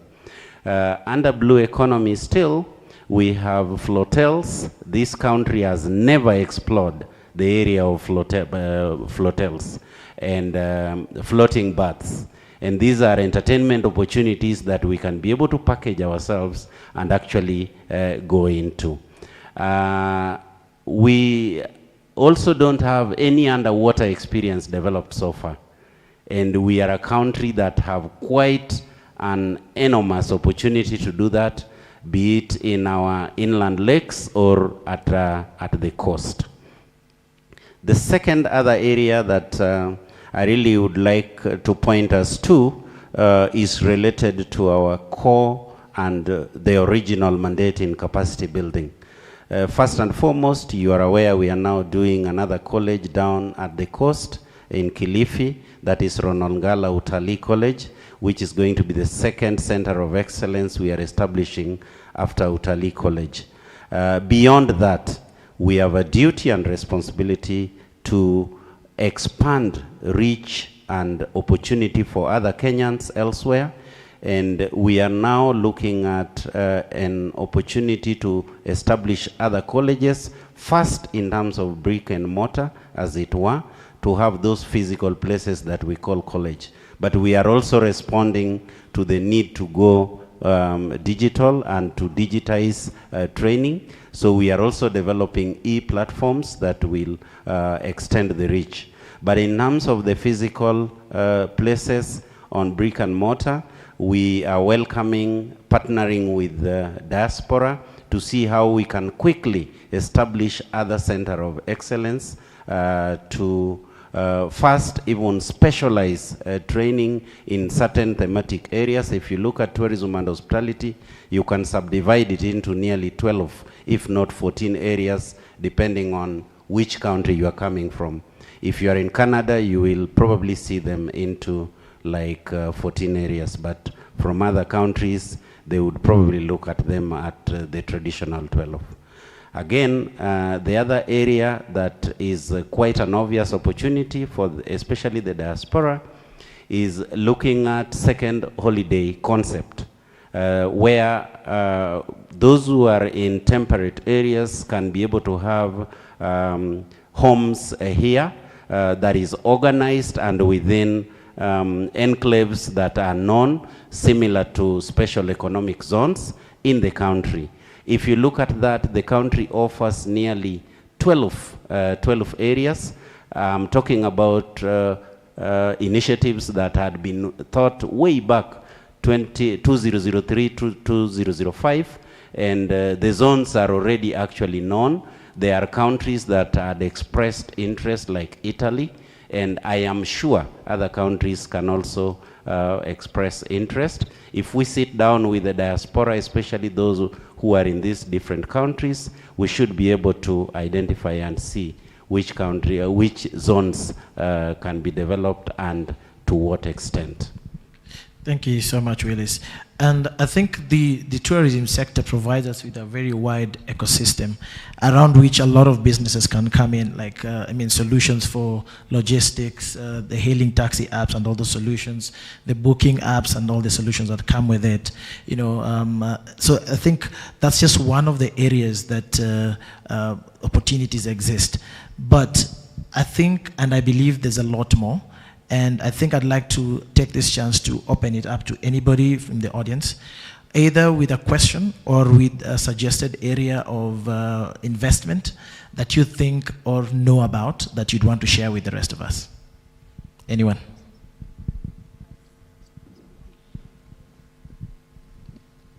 How many hands are those? I see 1, 2, 3, 4, 5, and 6. That's more than enough. Yeah, we can cap it at 6 for now. Yes, so we'll start with the one I'm nearest at. Adan, maybe you can get a microphone and do the other side. Thank you. We have had fantastic information about how to invest in fintechs. Bishop, you have heard about cruises. Reverend, you have heard about cruises, aquarium. We don't have any aquarium in Kenya. We don't have any baths to give us lunch. Those opportunities are immense. Was it you? Good morning, everybody. My name is Ngao. Just want to say thank you for the discussion that we've just had. It's been very, very informative. So my question is on the PPPs. I know we touched on it briefly in the tourism fund section, but I was just wondering from the rest of the panelists if you've had any experience setting up or engaging with like PPP initiatives with the government, and if you can just talk a bit about that, please. Excellent question. Do you want us to take 2 questions, then they are answered, or you want each answered? No, we can take in batches of 2.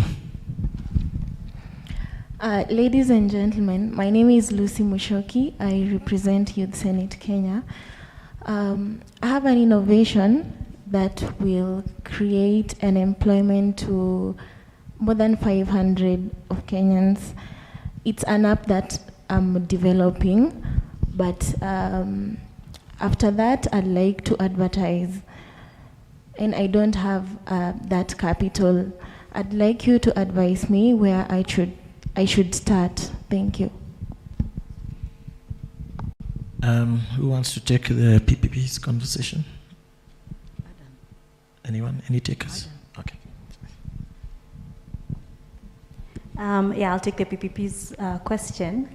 For us, especially being a fintech, what we have realized is, and being a startup, when you're dealing with money and you're new and people don't know you and you're in very established industries like cooperatives, which were all founded in 1954, 1962, we leverage on PPPs a lot. So we get the government to introduce us. We're not doing business with them as, you government, we provide you this service, you pay us. But we are really leveraging on trust. So for us, that's the PPP that we have in the government. It comes in different forms. When I used to work for Safaricom, for instance, the PPP would be, we want to go into Maralal, and we want to provide an mHealth solution, for instance. So we work with the government to provide some form of infrastructure. But from a startup environment, I have realized that partnerships and leveraging on the trust that the government has really helped us. So that's our example. I guess maybe how do you start that engagement? I think that probably was what you were getting at. Oh, how to start it? Well, I think confidence is a good thing, and you just walk into the office. I have used that. I have done government relations for the last 15 years. I have been employed. And confidence will take you places. You just go and knock into that public office. The government usually are required to see you. They can't just say, no, we're not going to see you. You just go in confidently, set up a meeting, understand what it is that they are looking to achieve, because all of them, you can ask, I see the PS here and a few others, they do sign performance contracts. So if you understand what it is that they're expected to achieve, and you think your solution can help them achieve it, usually they will listen to you. That's what has worked for me. Maybe one last one. June, do you know if there is any framework that supports PPPs and how that works?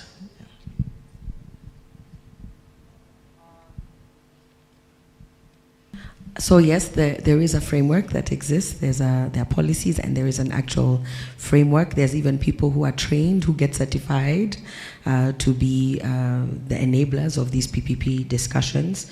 How it works in practical terms, I do not know. I don't want to pretend to know that.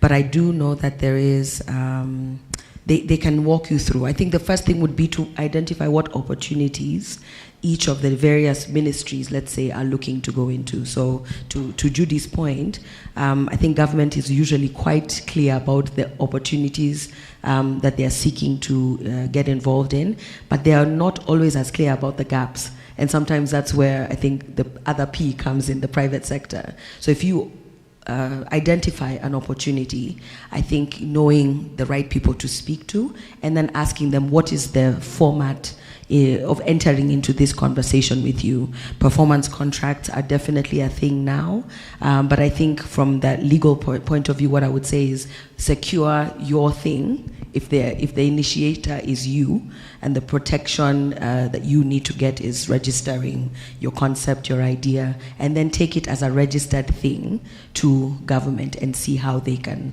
work together. And there's no P that is bigger than the other one. Each P needs to carry their own weight. So I really think that if you've done your due diligence, you've done your research, and you've packaged this thing, it will look attractive to. Do you want to take this question? Congrats for starting your app. The hardest part is just starting. So there's a bunch of strategies you can use when you're trying to raise funding in early days. In my case, it was two strategies mainly. So there's one where we went to high net worth individual Kenyans who were able to, hear out our model, and they liked it so much that we were able to get the initial funding that helped us to actually develop the tech. The second category that I saw worked very well was actually diaspora. So in our case, we had access to one or two diaspora people who are very interested in diversifying their investment portfolio from the typical land and real estate to try and also get access to the startup world. So that was an interesting category. And then there is accelerators and incubators, which you find in schools, in spaces such as iHub. I remember at the time when we were starting, we took a small, desk in iHub. Sometimes it's as cheap as 1,000 bob a day or something like that. So just being in that space helped us to be able to access potential investors and so on.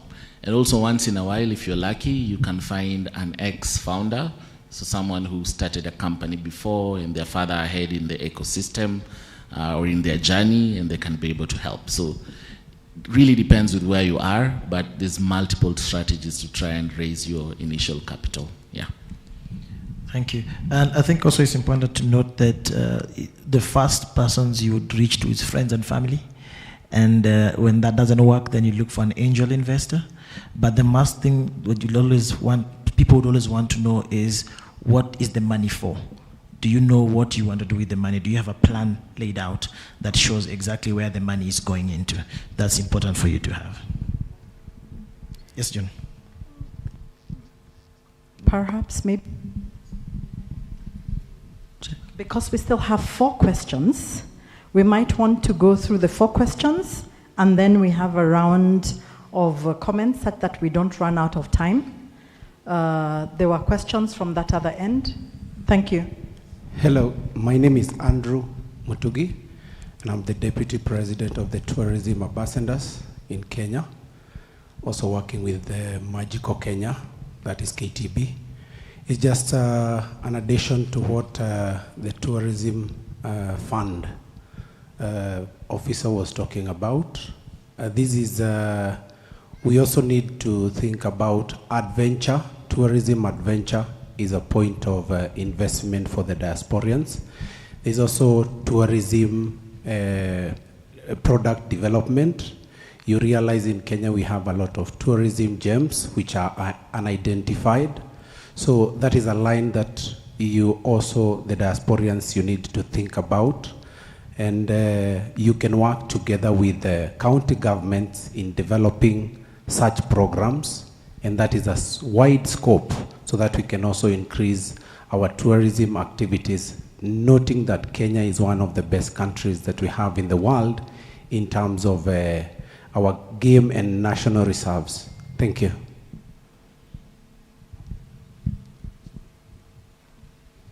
We had some hands on that. Okay, thank you.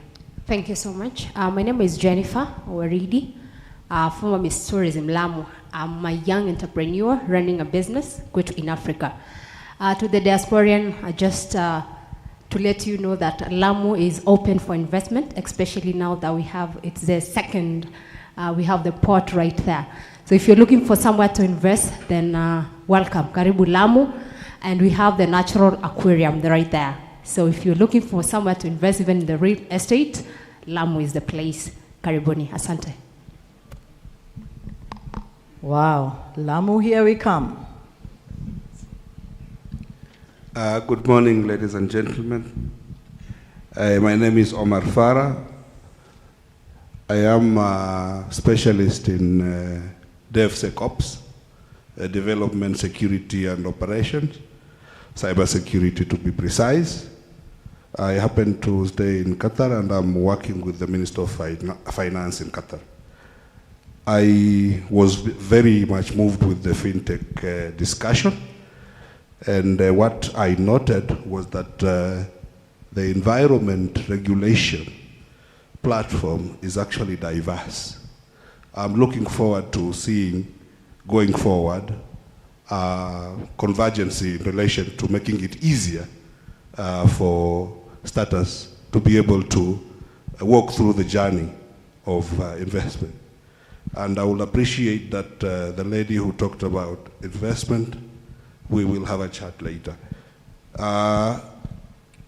In relation to tourism, I have to note that in my previous life I was a diver. I'm a rescue diver actually. And therefore, I find it necessary to point out that within the beach diving schools that we have in Kenya, 90 to 95% investors are actually people not from Kenya. And there's a lot of money there. Because for you to train as a diver, you've got to spend an average of 300,000 for a course of 6 months. But when you're done with that, you will be a diving instructor, and you will attract that much in a month. This is an area that we have to follow through as a country. I submit. Was there one more question? Yes, there was one. There was one there and here. We had one extra one. So 2 last ones, and then we can have conversation from the panel.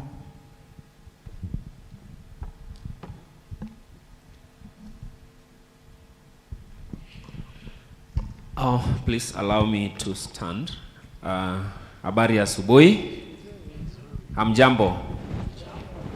My name is Tom Ochieng Atonga. I'm the chairman of Kenya Botswana Diaspora Association.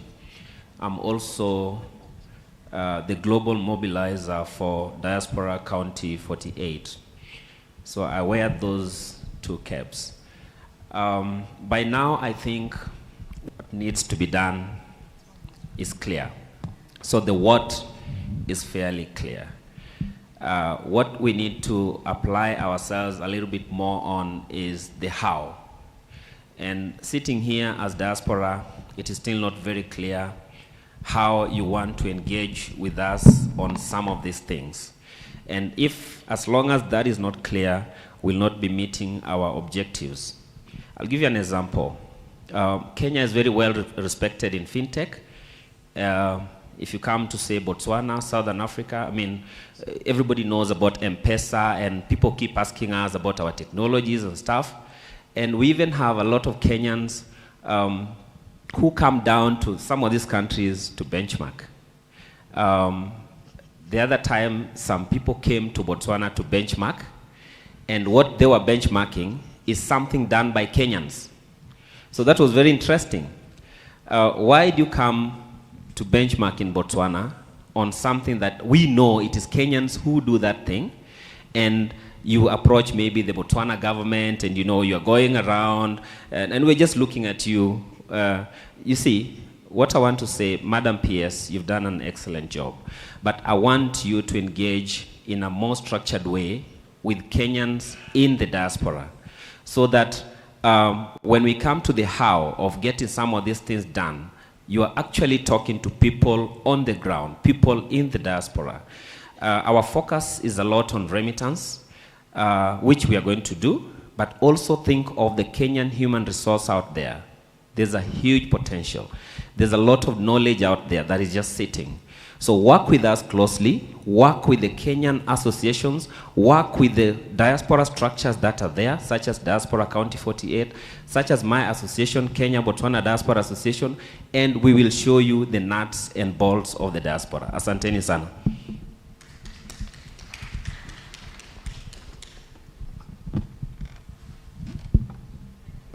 Thank you very much, County 48. It's down here, and that will be the last one. Thank you very much, Madam Moderator. Both PSs, Your Excellencies here, and brothers and sisters from the diaspora. My names are Ambassador Josephine Ojambo. I am a physician in public health, proudly retrained by the government of Kenya in international relations and diplomacy, and served as an ambassador of Kenya to the United Nations. I know a number of you from the US, and also Deputy Secretary General of the Commonwealth. Currently, I train once in a while at the Foreign Service Academy, and I am a research associate at the University of Nairobi.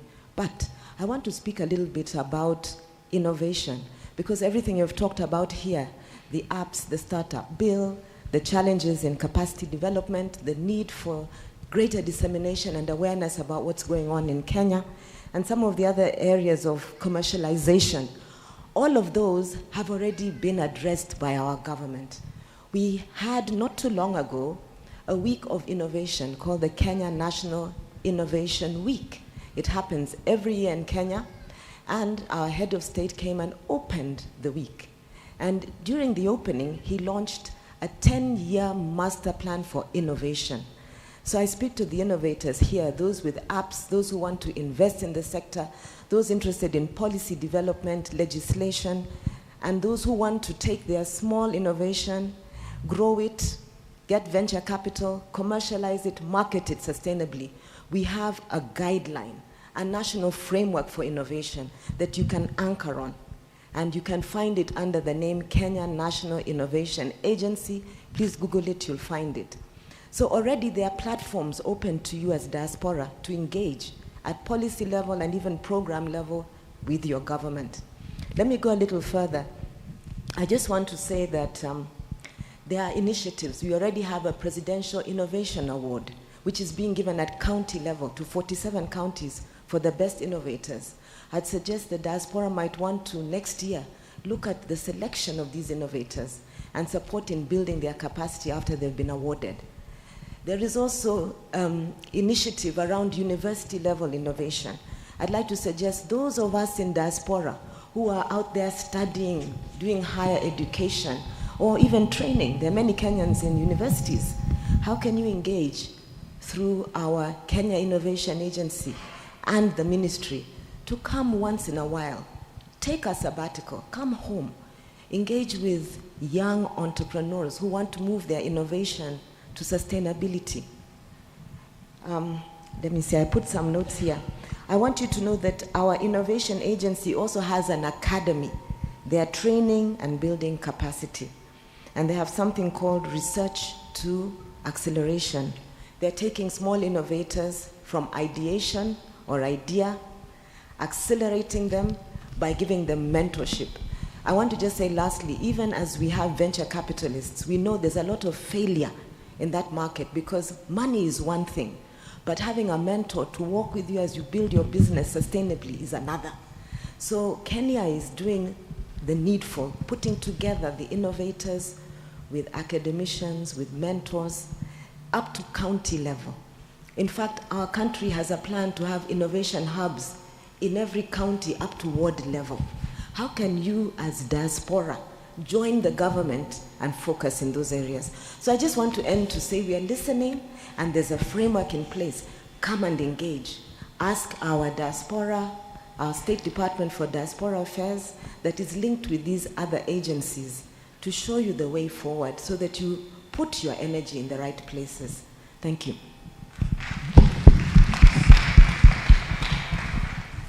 Excellent contribution. Thank you very much, Balozi. After those ones, now Sasa, you have a hill to climb like this. Karibuni. All right. I think now as we're winding up, each person can probably just give you a parting shot and just a summary of what you've taken out of all this, including all the comments that you've had. We'll start with you, June. All right, thank you. I'm not sure. Thank you. Thanks for fixing that. No, I think these are really great contributions. I think we had more comments than we had questions, so thank you. It's evidence that you were listening, so that's great. And really, I appreciate Ambassador Josephine Ojambo's contributions as well. I think we're reiterating the same thing. There is a framework. You have to come and try. And I think the thing I want to highlight is that you don't have to be the innovator yourself. I think that's what we're trying to say. Your remittances, your money can go towards doing something else. You've already bought a plot of land, you've bought an apartment. Now look at what else can happen if you put money in across some of these young innovators and entrepreneurs who are already doing the groundwork. It's called diversifying your portfolio. That's, I think, the message. Secondly, I think the legal protection, the only thing I want to say there is that don't wait until after, and I think, Lucy, I'll tie this in with your question. Don't wait until after you've finished developing and after you've gotten the money for marketing and then after it's in the market to start protecting. At the point at which your app was developed, either you wrote the software or you hired somebody to do it. What contracts did you have in place? Because unfortunately, we see a lot of amazing concepts and ideas getting to market, and then somebody runs to court to get an injunction because the documentation was not done properly. So I think for me, the crucial message is, even as you explore, ask the difficult questions. It's like getting into a marriage. Ask the difficult questions during the premarital counseling, which is the due diligence exercise, and ask, are you passionate? Make sure the human being, in this age of mental health awareness, that's the other thing that's making a lot of these venture capital or angel investor concerns be heightened. The person is so in the midst of struggling that nobody is asking them, how did you wake up today? My late father was a mentor to a startup gentleman who's in the fintech space, and he used to call him every other morning just to check on his health and his mind and his well-being. And he told me after my dad died, that was one of the most important things, not even the money all the time. So I think if you are also coming to do that, please play that role. As you're giving your money, give that other support. Thank you.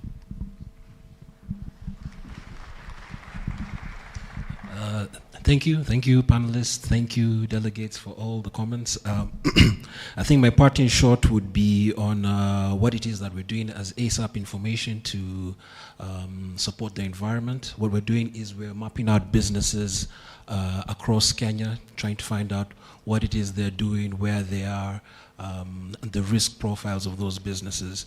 We help identify the gaps that these businesses need to resolve. Once we do that, we are able to interface them with business development support centers, accelerator hubs, as my colleague had mentioned, and incubators. What they do is help those SMEs, those businesses, those startups to get investor ready. So they'll take you through the mentorship aspect of it, help you with your decks, everything that you need in order to be able to attract funding for your business. So with those few words, thank you for having us.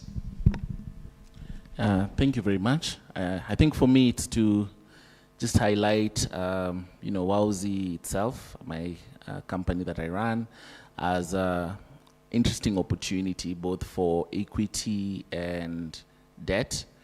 So if you think about how the startup world works, on the one hand, we raise equity to be able to, build a product, get a right team, and so on.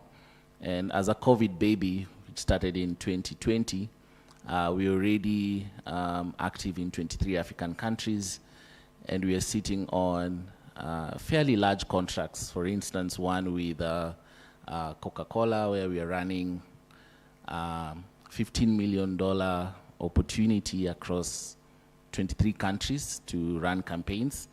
And the idea there is, as a startup, you can't go to traditional banks with such an opportunity. You need like concessionary capital, that's debt, to be able to finance such an opportunity. So we are like a live example of an existing opportunity that Diaspora can tap into, and already that sort of concessionary capital can help us scale even further beyond the continent. So yeah, thanks. I'm happy to chat with anyone. Yeah, I think I'll go with what Michael said. And I was thinking about, the wonderful $375 million from the One Voice. And in my own judgment from, viewing, being in the industry, when we look at a lot of the startups that have, in this 1 year alone, the big names that have fallen, we find that many of them were trying to grow faster than, trying to play to the VCs, external VCs out there. If we would have more people that understand our industry putting in money, I don't think we would have a lot of failure out there. And of course, for us, for those of us who are the entrepreneurs, to make sure that your economics work, your unit economics work. So if maybe some of the money from the diaspora could go into setting up a kind of a VC fund, for people who actually understand this market, then it really would help a lot of fintechs and other startups in the industry, such as what Michael from Aussie is talking about.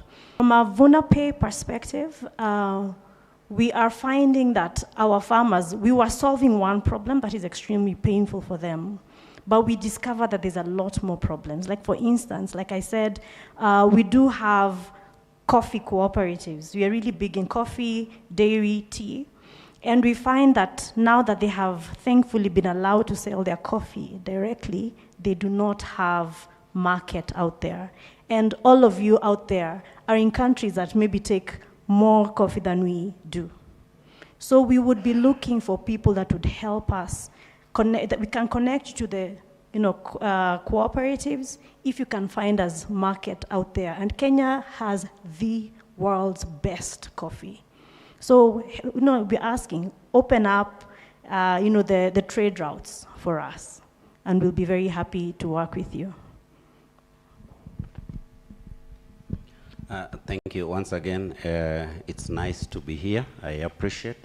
But let me just also, in equal measure, appreciate what Mutungi was pointing out, that what I was mentioning did not exhaust all other areas. There's a lot to talk about in terms of opportunity. Time is limiting, so we may not go into it, but it suffices to say that culture provides us with a great opportunity that we can actually be able to explore and package, and it is one of the areas we can actually use to diversify our tourism. Kenya as a country still lacks, for instance, genealogy centers. What Philadelphia is to US, we don't have even a single one in the country. So investing in and creating one actually is an area that will actually be able to pay for itself. Then you look at halls of fame, we still don't have community halls of fame across the country in nearly 42 to 46 ethnic groups. And I think that is a chance which can also pay for itself. Let me just say in my closing remark that the bottom line is, In tourism, all these areas we are mentioning, our business in them is to help and work with you to monetize them.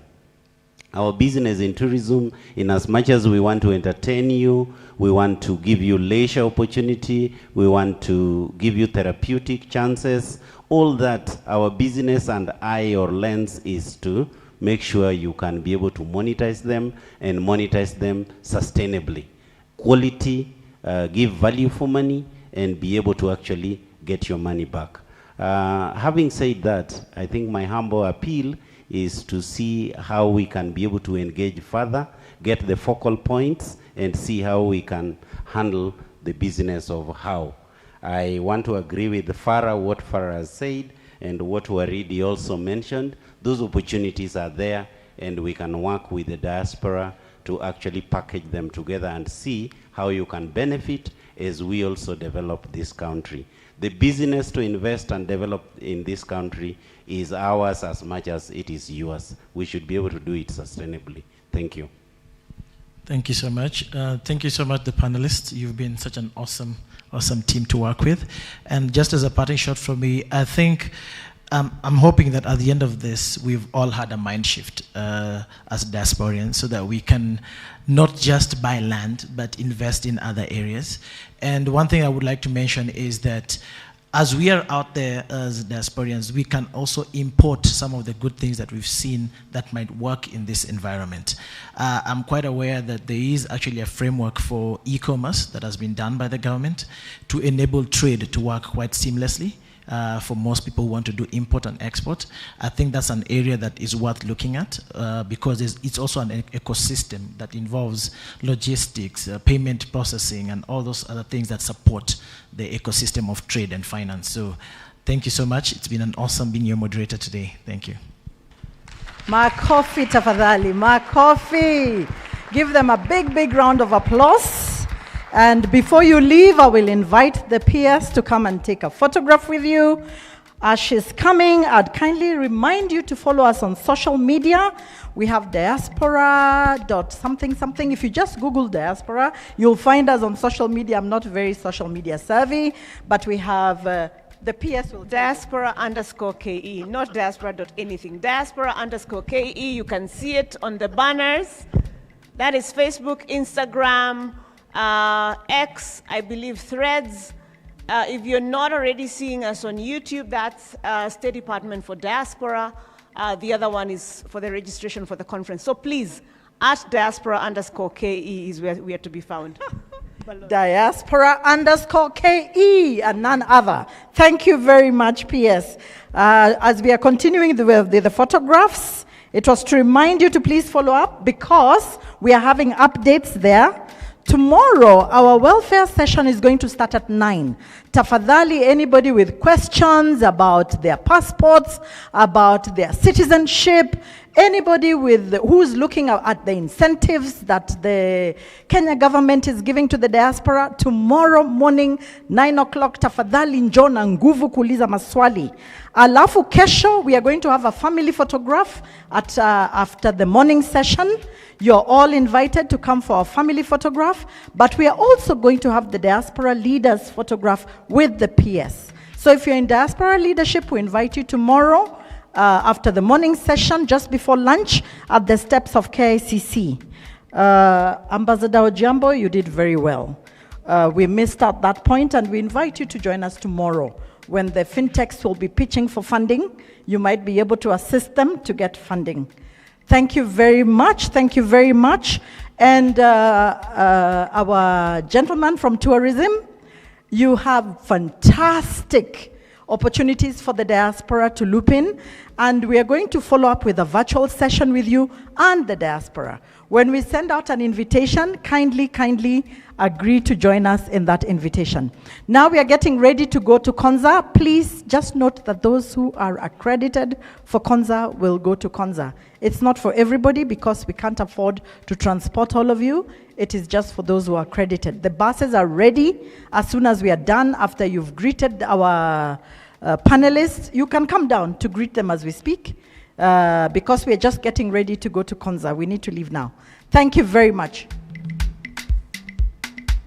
And as we go to the buses for the people that are heading to Konza, please walk about to the booths and see what the various exhibitors are here to do. As I mentioned yesterday, services are available on site. Not so mobile consular services on site available. So please, karibuni, and get a taste of the wonderful coffee that was mentioned, tea, meet your lawyers, meet your tax experts, and see what else we have to offer. Asante sana. Thank you, Balozi.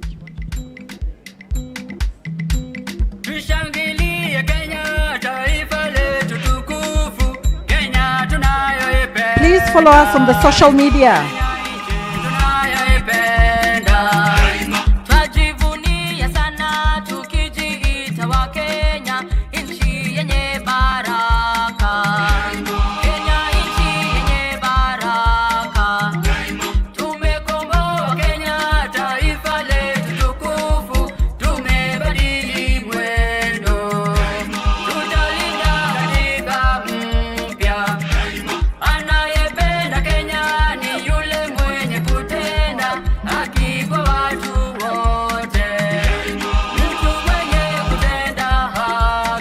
The buses are on the side of the city hall. The buses are on the side of the city hall.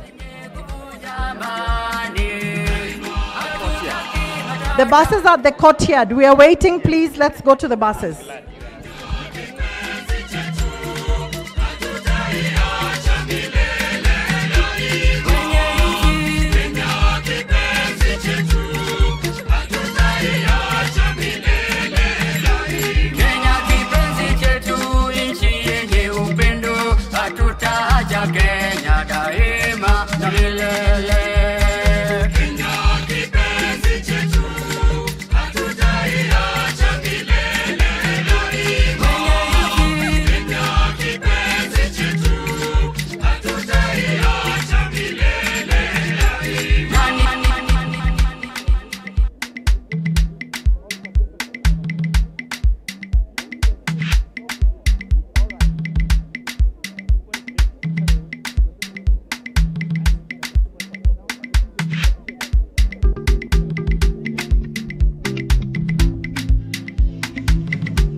Those going, please, let's make our way to the buses. The buses will be leaving in the next 10 minutes. The buses will leave in 10 minutes.